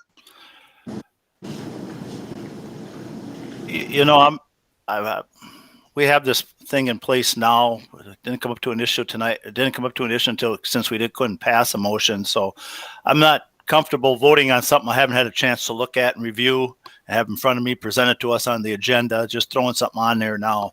I say if we need to meet, let's call a meeting in 2 weeks and decide it then before school starts. I'm not able to or willing to vote on something I don't have in front of me and be able time to look at it. I will say that that quarantine period, it is on page 17 of our board book, on the very top. It's exactly what Shonda just said. However, that's that's assuming some other things got passed. So now that we have no mask recommendation, I think we go back to the drawing board and figure out what we want to do about quarantining. We can do our practices until we're ready to make a motion about that. I don't think we're ready to make a motion this evening, Superintendent. Yeah, I'm good either way, as long as at least we have a direction for the next 2 weeks. So we could certainly call a special meeting on August 30th. But, I'd like to know from the board, is that special meeting just on quarantining, or is it on quarantining and face coverings? Can we have it be the learning plan, Yep, that's an option. since it's all included in that? So an update on the learning plan on the 30th? That sounds good. That sounds good. Arlen? Yeah, I know I suggested that I'd be willing for a special meeting. I guess I'm really wondering if it's necessary to do a special meeting on the 31st or whatever day that is. I think it should be an option if things change drastically in a hurry, but otherwise I think we could just let things go until our September meeting. With all the information on, but that's just my thought. I'm certainly willing to attend a special meeting. I just don't know if it's necessary to try to put something through a week before school starts, or maybe we're better off to just let things follow their course. How many Yep. days? The only reason I said the 30th, because we have 3 weeks plus 1 day before school starts, because kind of that unusual 5th Monday of the year. So, I mean, I'm fine either way, but I apologize. I have something I have to do. So I have a good rest of the meeting. So. Thank you, Mr. Bryant. I tend to agree with you, Arlen. I think that we can probably let it go until the first week of school. We're going to be, it sounds loud and clear from all of us that we'd like regular updates, probably on a weekly basis, if not sooner, on where things are at. Obviously, when school starts, if there's a huge breakout in our buildings, we're going to have an emergency meeting to change the directive. But right now what I'm hearing is no mask mandate and to continue with our current quarantining of taking a PCR test on day 5, and you can come back on day 7 if you're negative. That's for staff members. For students, it's 10 and 8. Yep. So they lose more school. I can't support that, but That's our current practice. I mean, we could change it tonight, or we could wait 2 or 3 weeks to consider a change. thoughts from the board? I'd feel comfortable having a special meeting to discuss plans about quarantining and masking, the learning plan. I don't feel okay starting school. This isn't joyous. I'm terrified, reliving history a little bit, thinking the government's going to come take my kids while they're in school. I'm begging my 2 oldest not to go in. I've got my baby distance. I'm terrified of the school year, and it's not all because of COVID. It's because of the mental health of our students, our children.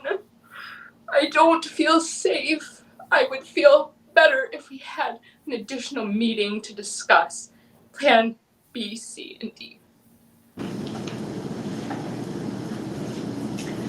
How many days do we have? Is it 5 days that we have to give the notice? Yes.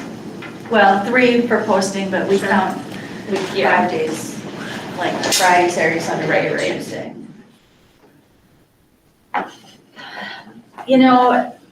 I understand the need for another meeting, or if we want to talk about this further, but I really do think that our families, our students kind of need to know where we're going.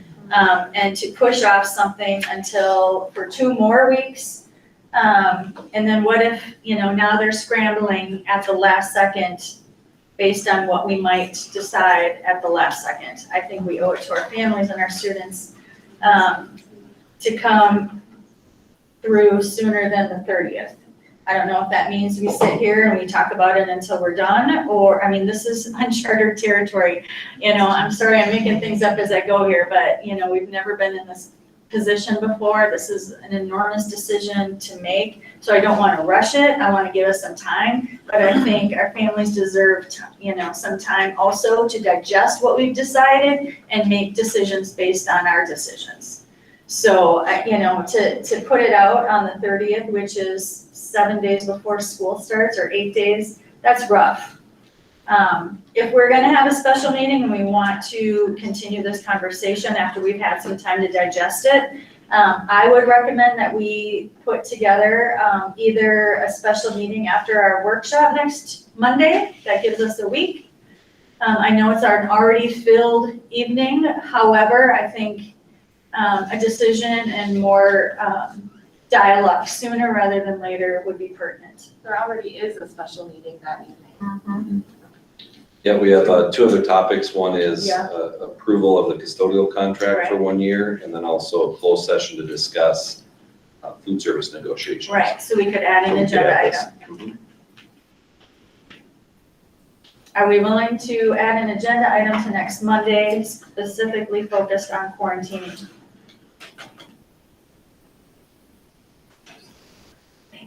I'm seeing no shaking of heads. Anybody want to weigh in on that? I'd be willing to do that, but I want to also have additional masking information then. Okay, I agree with Arlen. okay. I tend to agree with both of you. So again, one of the members suggested discussing the learning plan to include face coverings and quarantining. Yeah, I think that's the big focus is topics. I think we've decided no masks for the time being, but Can we put COVID update in there along with that? Just the COVID update? Because then we should have updated information to present to us at the meeting. Yes, we will. all right. So we will add that to the agenda next Monday. Any other discussion? Thank you very much for hanging in there. This has been a very difficult conversation to have. And again, I said we're in uncharted territory here, and I know we all are doing the very best we can to make the best decisions that we believe are, that we can make. So thank you. Everyone here is welcome to stay for the rest of the meeting. If you want, we have several important topics to discuss, or if you want to leave, you can at any time. Thank you. Next on our agenda is school board reports. We will start with, who wants to go first? Anything new in operations? Any updates? I know that there was some minutes in our board packet. Anything else that anyone would like to share about operations? All right, seeing nothing. Personnel, we don't really have anything else on personnel. We did meet this evening. We got an update from Amy French on our hiring practices and onboarding, so that is going well. And we did talk a little bit about transition planning for different positions. We've done that in the past on this committee. Thinking ahead on what transitions might look like if and when different people leave. And so we've started that conversation, specifically focusing on a transition plan if and when our superintendent leaves, what that might look like. So more on that. We just started that conversation, but something that we're definitely going to need to think about, but more on that as we go along. Anything from finance? Anybody want to? Any updates? No? Legislative and Policy Committee? Any updates there? Yeah, I can just I'll give you a quick update here. We, want me to wait or? We just closed the door so that we won't hear the discussion in the hallway. So you can go ahead now, Arlen. All right, thank you. We reviewed the data contract proposals for the Care Clinic, Fernbrook, and I3 Works. Care Clinic and Fernbrook are being worked on a little more, but I3 Works contract, I believe, is in tonight's agenda. The committee recommended approval. We reviewed student and employee the student handbook and the employee guidelines. We're recommending approval of that. And then we reviewed policies 401 through 415. And that's pretty much what we got. So more to come later on in our agenda is what I'm hearing. All right, thank you. Negotiations are going well. We've been meeting regularly with the cooks, and as you can see, next week we'll be talking about the custodians. We're working on starting our work with support personnel, teachers, and directors, principals. Both. All right, so that's up and coming. We'll start that process. Any other committees that anyone would like to report on? All right, seeing none, then administrative report, Superintendent Anderson. Yeah, I won't highlight every issue because I mentioned them at a previous board meeting, but you can see information about a recruiting of diverse candidate pool of student teachers, social justice certificate, potential student teachers from UW La Crosse. I will add that attendance zones has been a major focus of the administrative team over the last several weeks.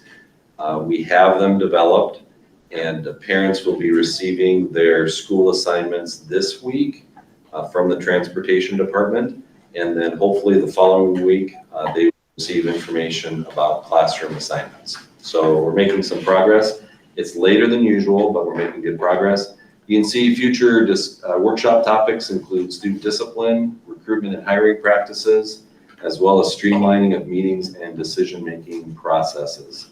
That will all be discussed in August before we conduct the special meeting. Okay, sounds good.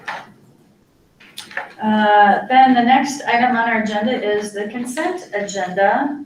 Does anybody have anything they need to pull from the consent agenda? I would like to clarify one particular issue under item 3, new hires and reassignments. For Ann Robertson, who would be hired as a communications manager, it would be effective approximately September 1st of 2021, not actually on that date. Okay. I need to pull number 5, fall coaches. Anything else? I think I want to pull 3.1. I'm trying to find the information to see if I need to or not, so I'll pull it right now. And that's data sharing agreement 3.1.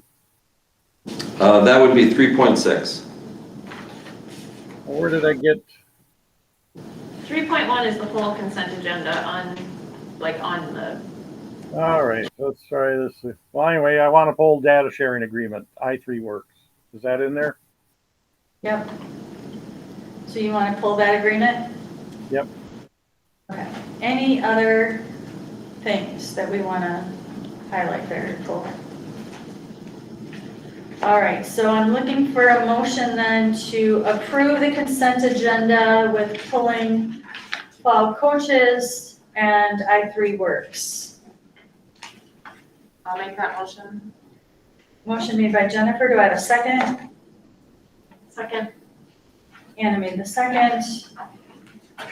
All right, we'll take a roll call vote on that, starting with Ms. Buck. Aye. Mr. Derricks. Aye. Ms. Ostendorf. Aye. Ms. Tift. Aye. And Chair votes aye, so that passes 5-0. All right, with the fall coaches, the only reason I wanted to pull that is because my husband is listed on there. He's a football coach, and so I wanted to be transparent about that. And I wanted to abstain from that vote. Probably don't need to, but I want to. So I will look for a motion on the coaches. I move to approve the fall coaches. Motion made by Anna, do I have a second? Jennifer second. All right. So we will begin that vote with Mr. Derricks. Aye. Ms. Astor? Aye. Ms. Tift? Aye. Ms. Buck? Aye. And Chair will abstain, so that passes 4-1. Or 4 to, how do you count I think that? it's 4-0 with. 4-0. And 1 abstaining. All right, now Arlen, I3 works.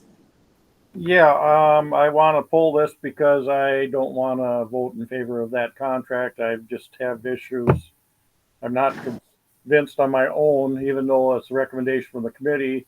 I am just not in favor of us continuing to gather data on our people and stuff. And I know there's a lot of merits to it, but I just can't vote for it.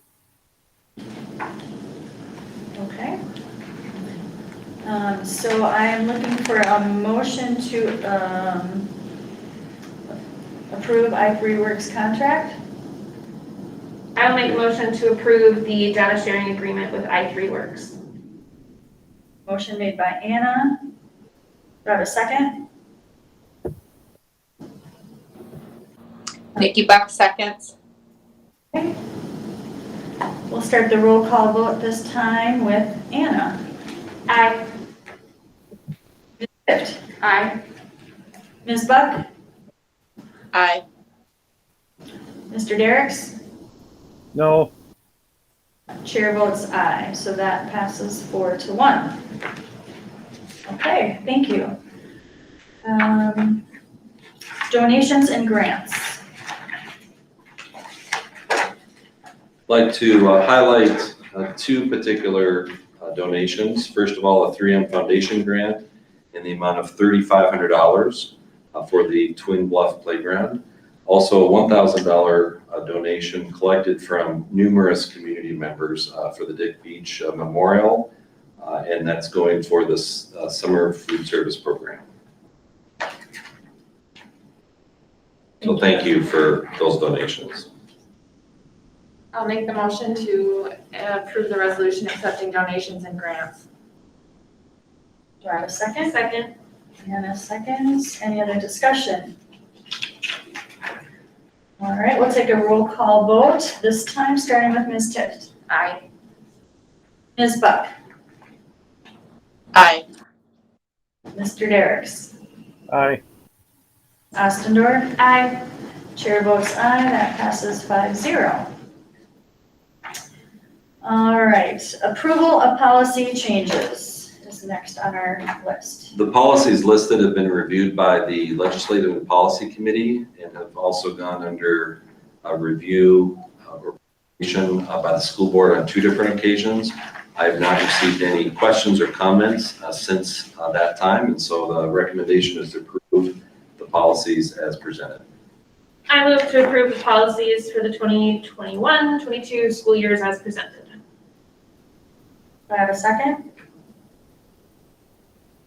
Arlen, you're in the queue, sorry. Well, I'm not seconding. Okay. I will second. All right, second by Jennifer. Now, open it up for discussion. Arlen? Thank you. I've expressed my issues before with the named Title IX coordinator and also human rights officer.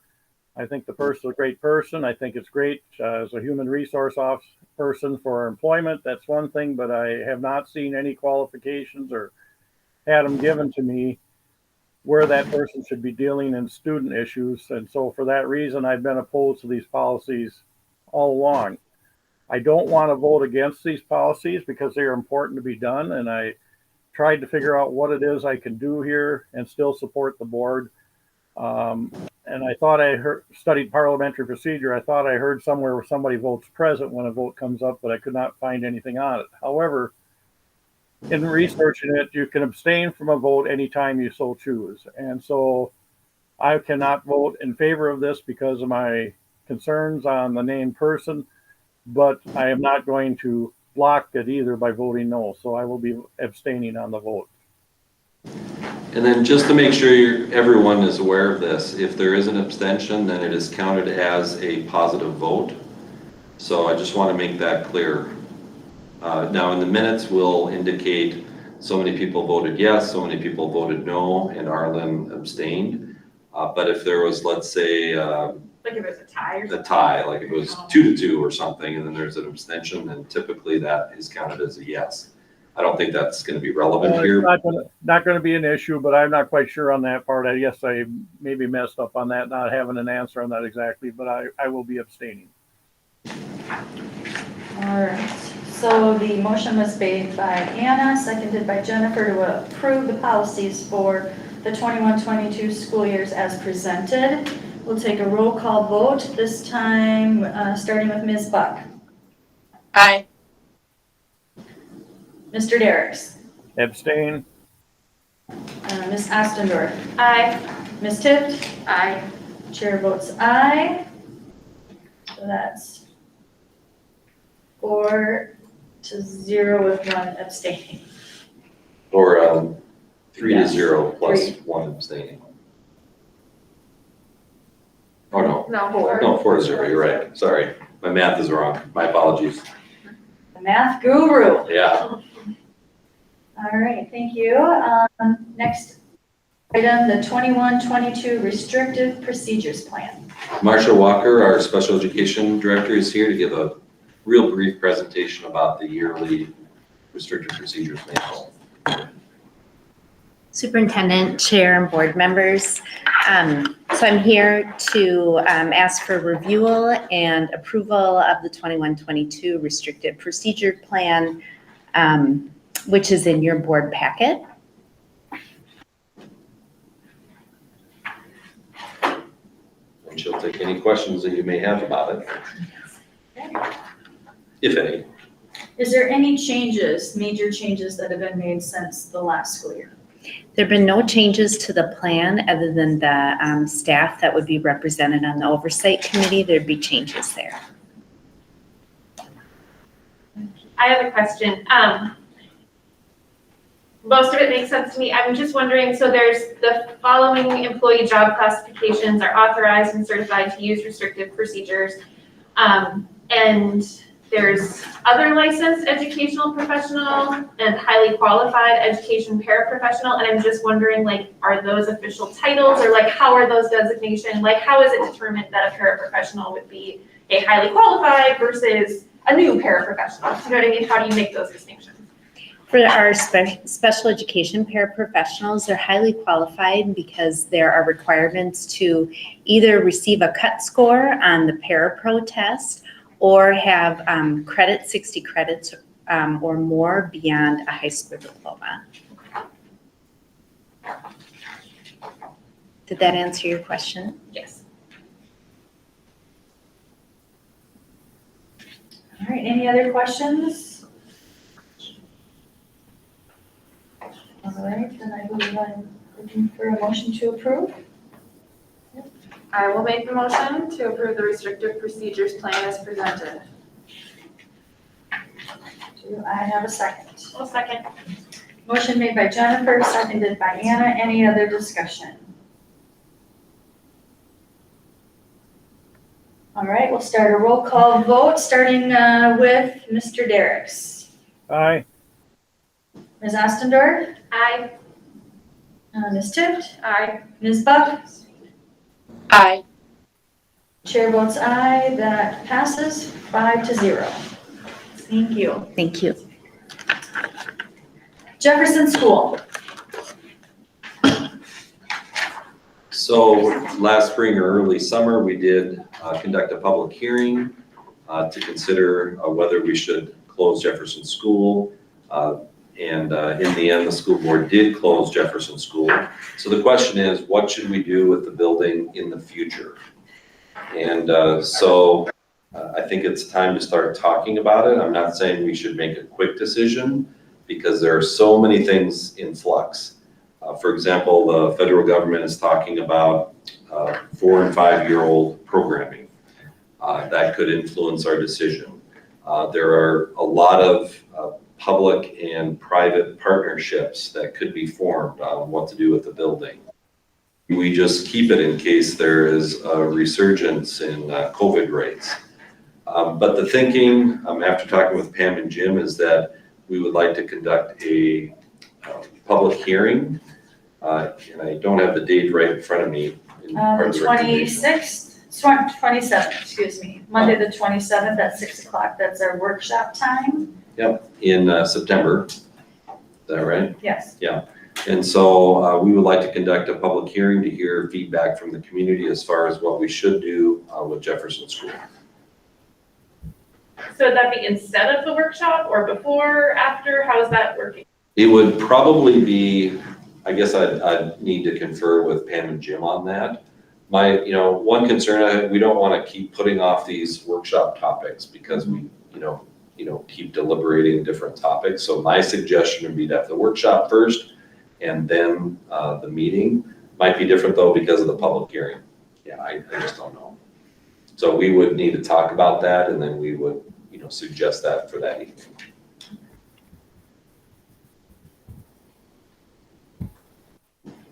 The recommendation is to conduct the public hearing at 6 p.m.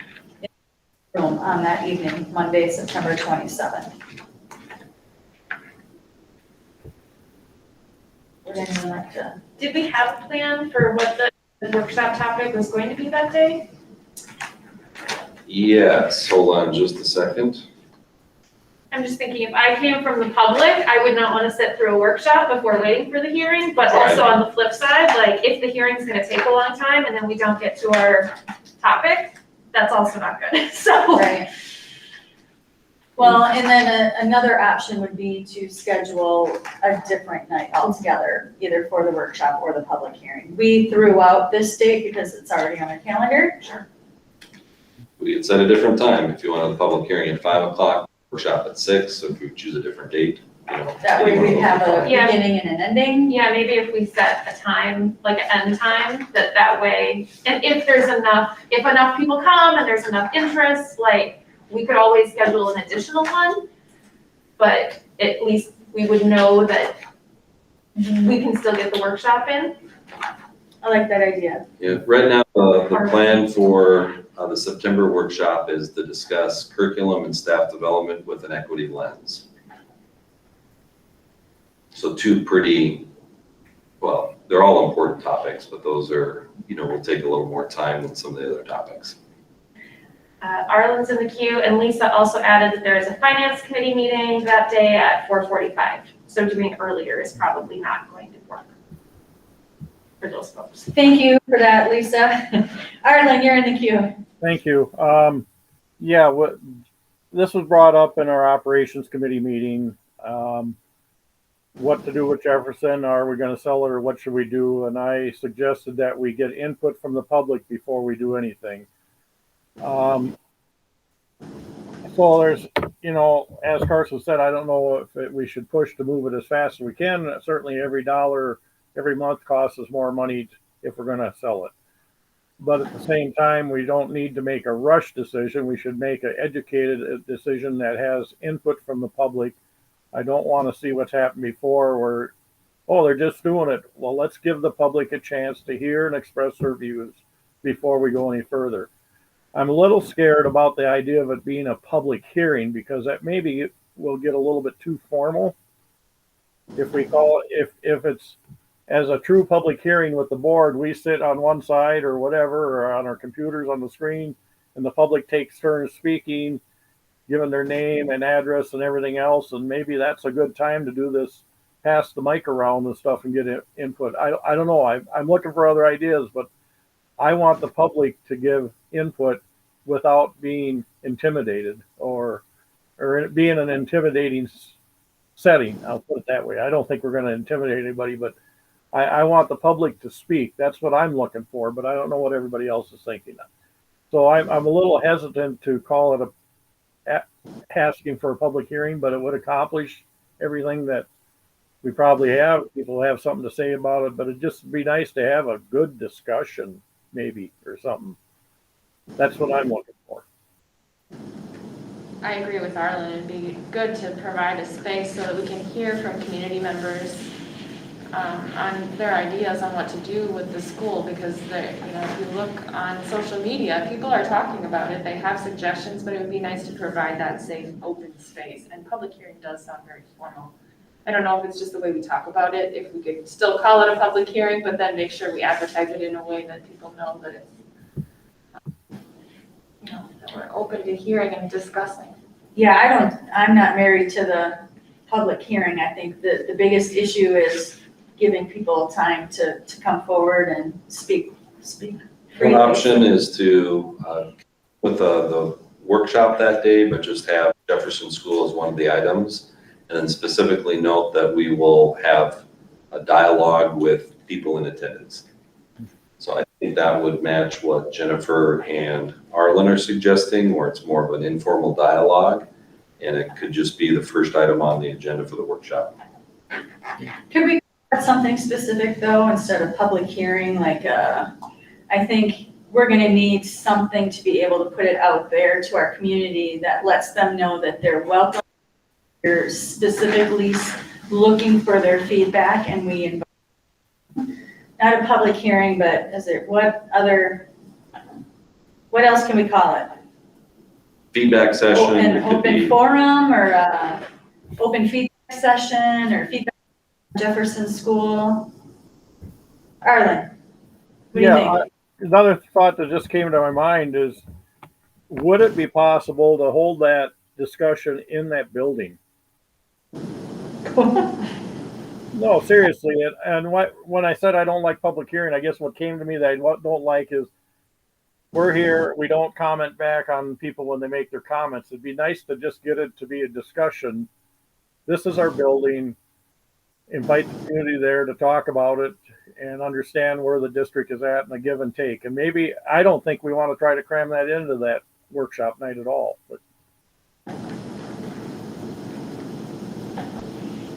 If we're having a special open forum at Jefferson, it probably does either warrant a separate night, Or we move the whole workshop there. or we could do the whole workshop there. That would be fun too. What if we have like an open forum at Jefferson from 6 to 7, have it a specific time.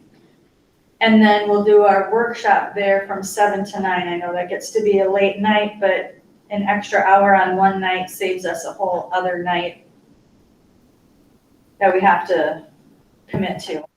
Could we just have you and Jim and Carson discuss this some more and see if you come up with a little more on it? I like the idea of a sizable amount of time that people can talk, but you also put a limit on it, and their 1 hour limit might be good. From 6 to 7, we'll do this or something. I like that idea, but maybe you guys can come up with the nuts and bolts of it.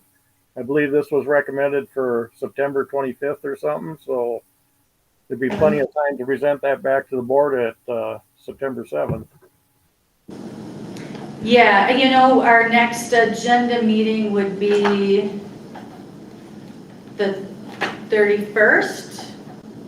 So that would give us some time. We can talk about it on the 7th. That would still give at least 3 weeks, if not longer. So how about we go back to the drawing another board? day too, if you want, whatever. Come up with an idea to make it all flow. Yep. I think Pam, Jim, and I can discuss on August 31st. We'll come up with something that I think would satisfy the needs of those who spoke. All right. If you have some specific ideas, please reach out to Jim or myself or Superintendent Anderson, and we'll discuss it more on the 31st and bring it back to our next board meeting. Good plan. Find out how hard it would be to open that building up to have this happen that way too. Maybe because we moved everything out and stuff, there's too much effort to go that far with it. We need tables and chairs for sure. All right, thank you. Handbooks, next business item. Okay, we have 2 handbooks for approval this evening. First is a student parent handbook, and then also the employee handbook. The most significant changes occur in the student handbook. First of all, we are proposing to have flex days next year. That is in compliance with the e-learning guidelines set by the state and will enable us to conduct distance learning on up to 5 days each year if there is poor weather, such as a snow day. So in the past, we were not able to do that because we didn't have a plan in place to make it happen. And so we did include that provision in our student handbook so that we can do it for the upcoming school year if the board approves the plan. Second thing, and both these will be well received by our high school students. Principal Nemenich did recommend allowing cell phones in the high school under some circumstances. And so you see some significant verbiage changes in the student handbook. Essentially, it comes down to allowing teachers to use their discretion as far as when to allow students to use their cell phones in the classroom. And the second one, he also said that he'd like to reinstitute allowing students to use their backpacks during the day. So we've gone through a period when they were not allowed. During COVID, we essentially expected it because we didn't want people to go through lockers. This year, backpacks would also be allowed. Those are the most significant changes. Redline versions of both handbooks were included for your review, and I did not receive any comments or questions before the legislative committee meeting earlier today. I move to approve the employee handbook and student and family handbook as presented. Do I have a second? Nikki Buck seconds. Any other discussion? I, for one, can tell you that my children will be thrilled at those new changes, so. A lot of people will. I know, that'll be good. All right, well, any other discussion? We'll take a roll call vote, starting with Ms. Astendorf. Aye. Ms. Tift? Aye. Mr. Bryant is not here. Ms. Buck? Aye. Mr. Derricks? Aye. Chair votes aye, so that passes 5-0. Transportation issues. Great, this is really as an informational item for board members and the community.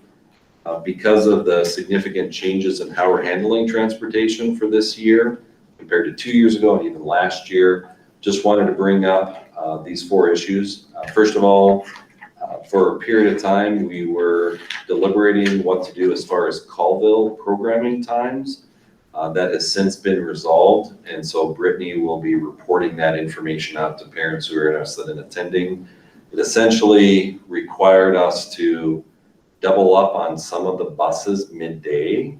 That turned out to be the best option. It'll cost about $34,000, but by far, most of it, if not all of it, is reimbursed by the state because it's special education programming.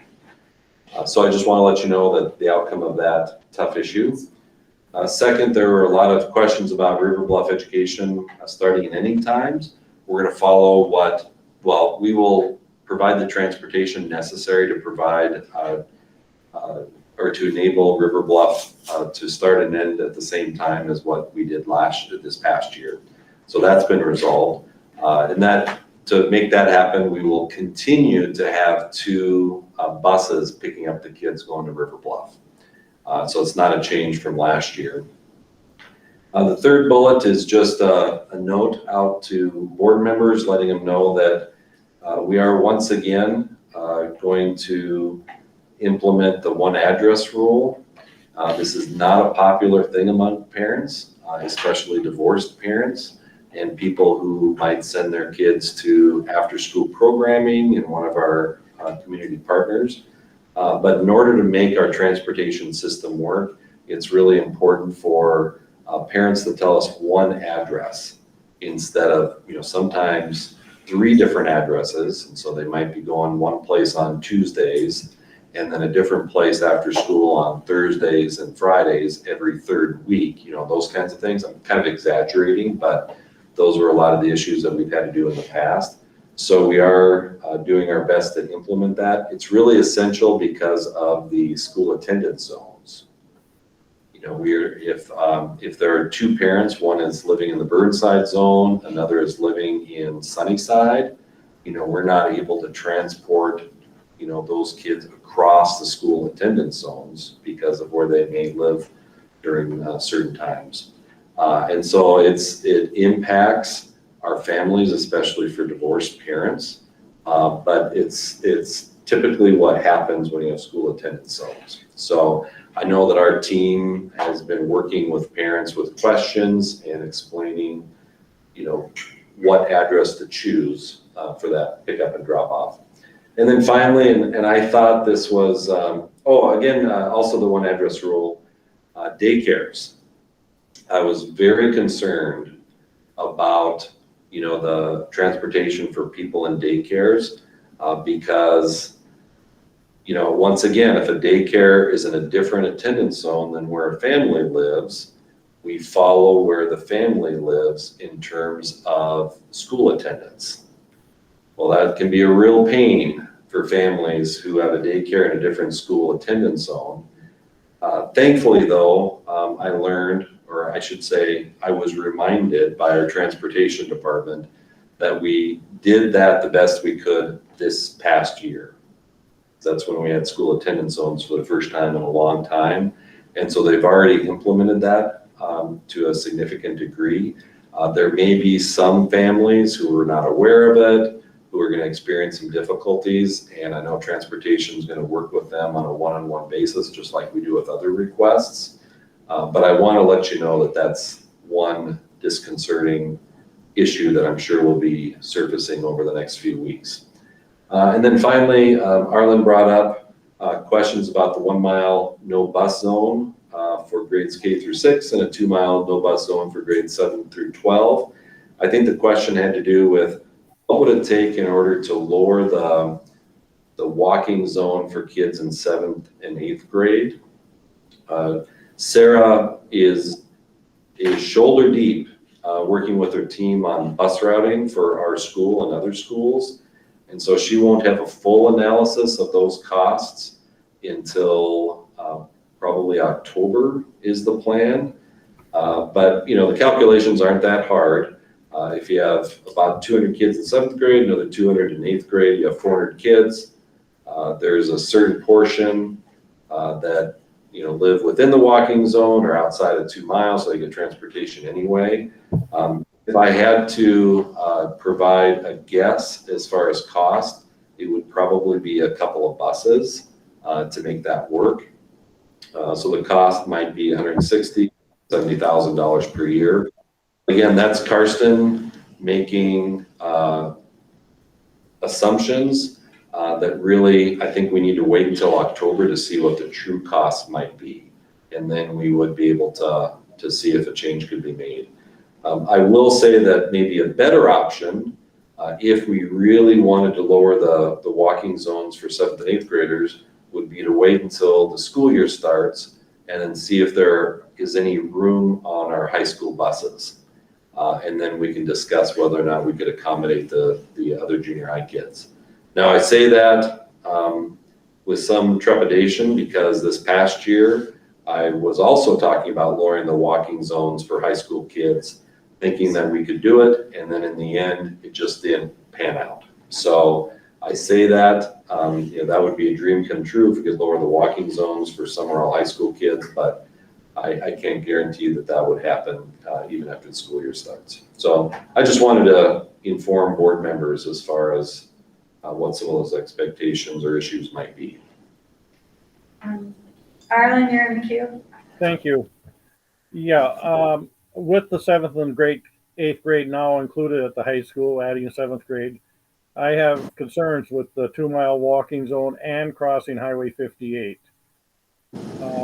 So what I asked for was cost for all high school students transported within 1.5 mile, a 1 mile, a cost at 1 mile walking zone, and also consider an option of having a closer walk zone for just 7th and 8th grade.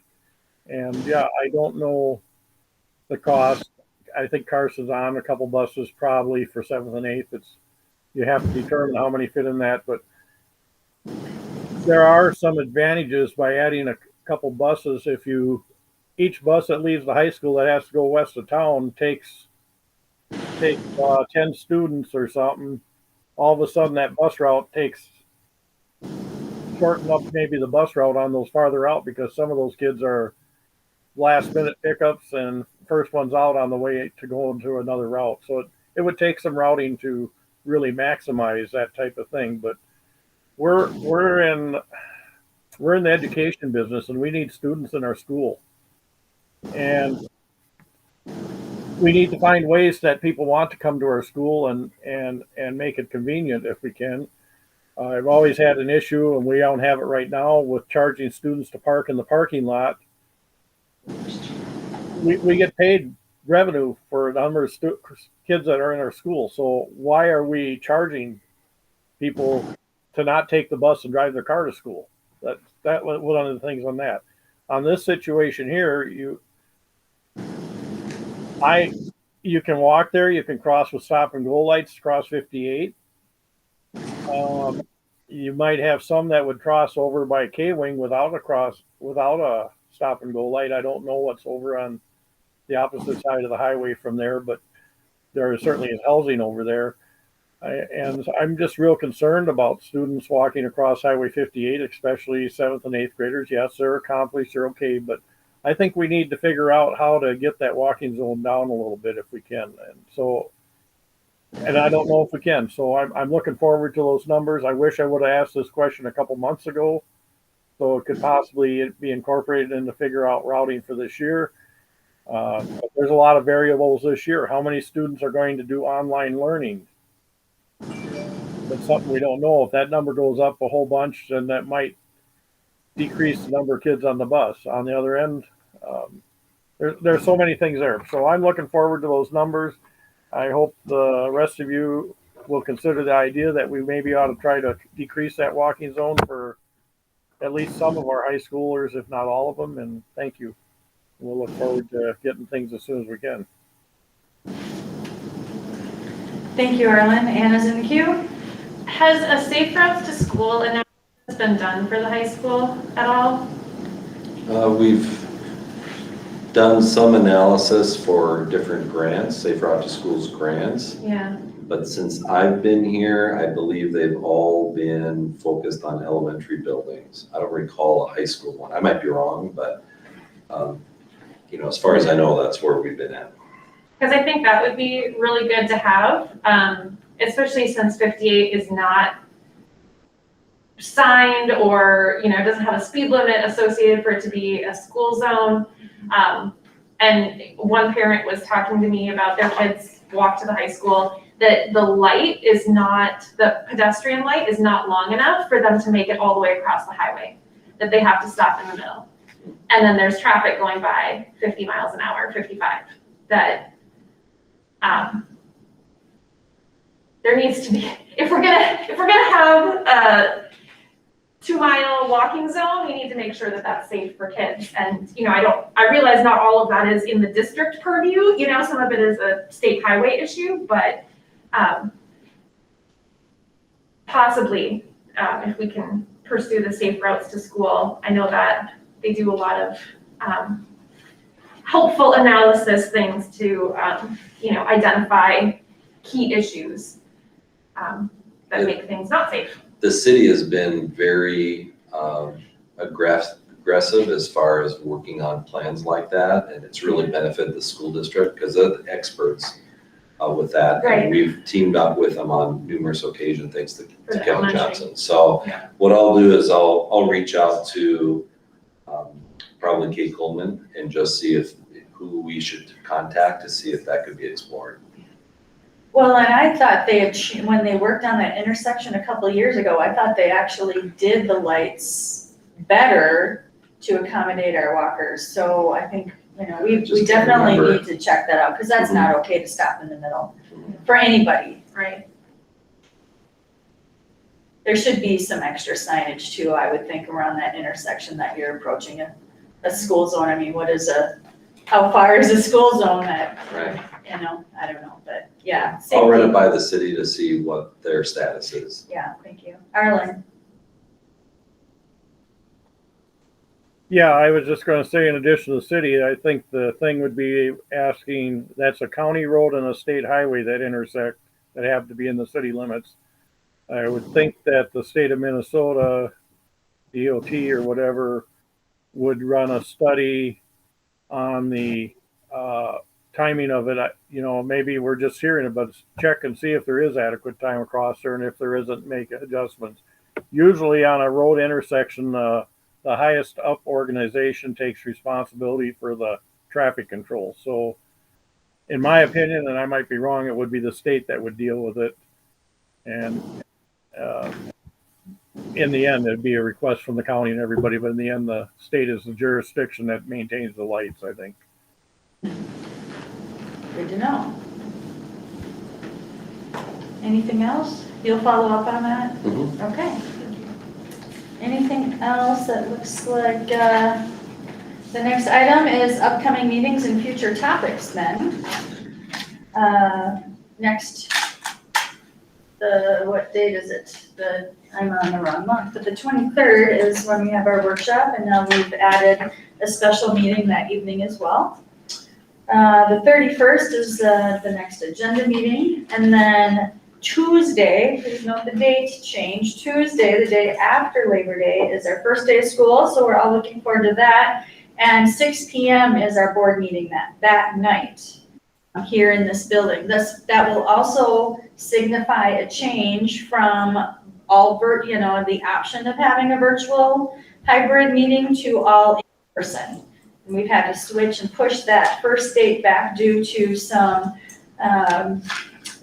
the laws kind of surrounding open meeting and notification that we switched from hybrid to full in person. So we look forward to all being back together again in person on the 9th. Any other meetings we'd like to highlight? There are several in your but anything else coming up? Karsten, I don't know what the situation will be on the first day of school, but usually it gets quite hectic in the afternoon on getting kids home the first day of school. Should there be any consideration of moving committee meetings to a different time because of time constraints for you and other people? I'm open to meeting fine, but I'm just wondering because of that. Yeah, and you're right. Usually the first day of school is somewhat problematic. This year, though, we do have the elementary kids going first in a two-tier system. They're the ones we're concerned about everyone, obviously, but especially our youngest riders. So they should be in before any take place. I'm very confident in our bus team and routing team to make sure that the high school kids get in there safely. Also, I can certainly set the agenda up so that we have some topics that are shared by other people. So if I have to step out, I can. So I think we're okay on that day. Okay. Good thinking though, Arlen, because I wouldn't have thought of that. You're right, it's first day of school. Might mess with our committees, but, all right, anything else? And I am looking for a motion to adjourn. Anyone? Nobody wants to adjourn? So If they don't, you can just adjourn it on your own. All right, so Anna's making a motion to adjourn. Do I have a second? I'll second it. Arlen, I'll give it to you. All right, we'll take a roll call vote then, starting with Ms. Tift. Aye. Ms. Buck. Aye. Mr. Derrick. Aye. Ostendorf. Aye. Chair votes aye. We are adjourned at 8:23. Thanks, everyone. Looking forward to seeing you all in person soon. See y'all later.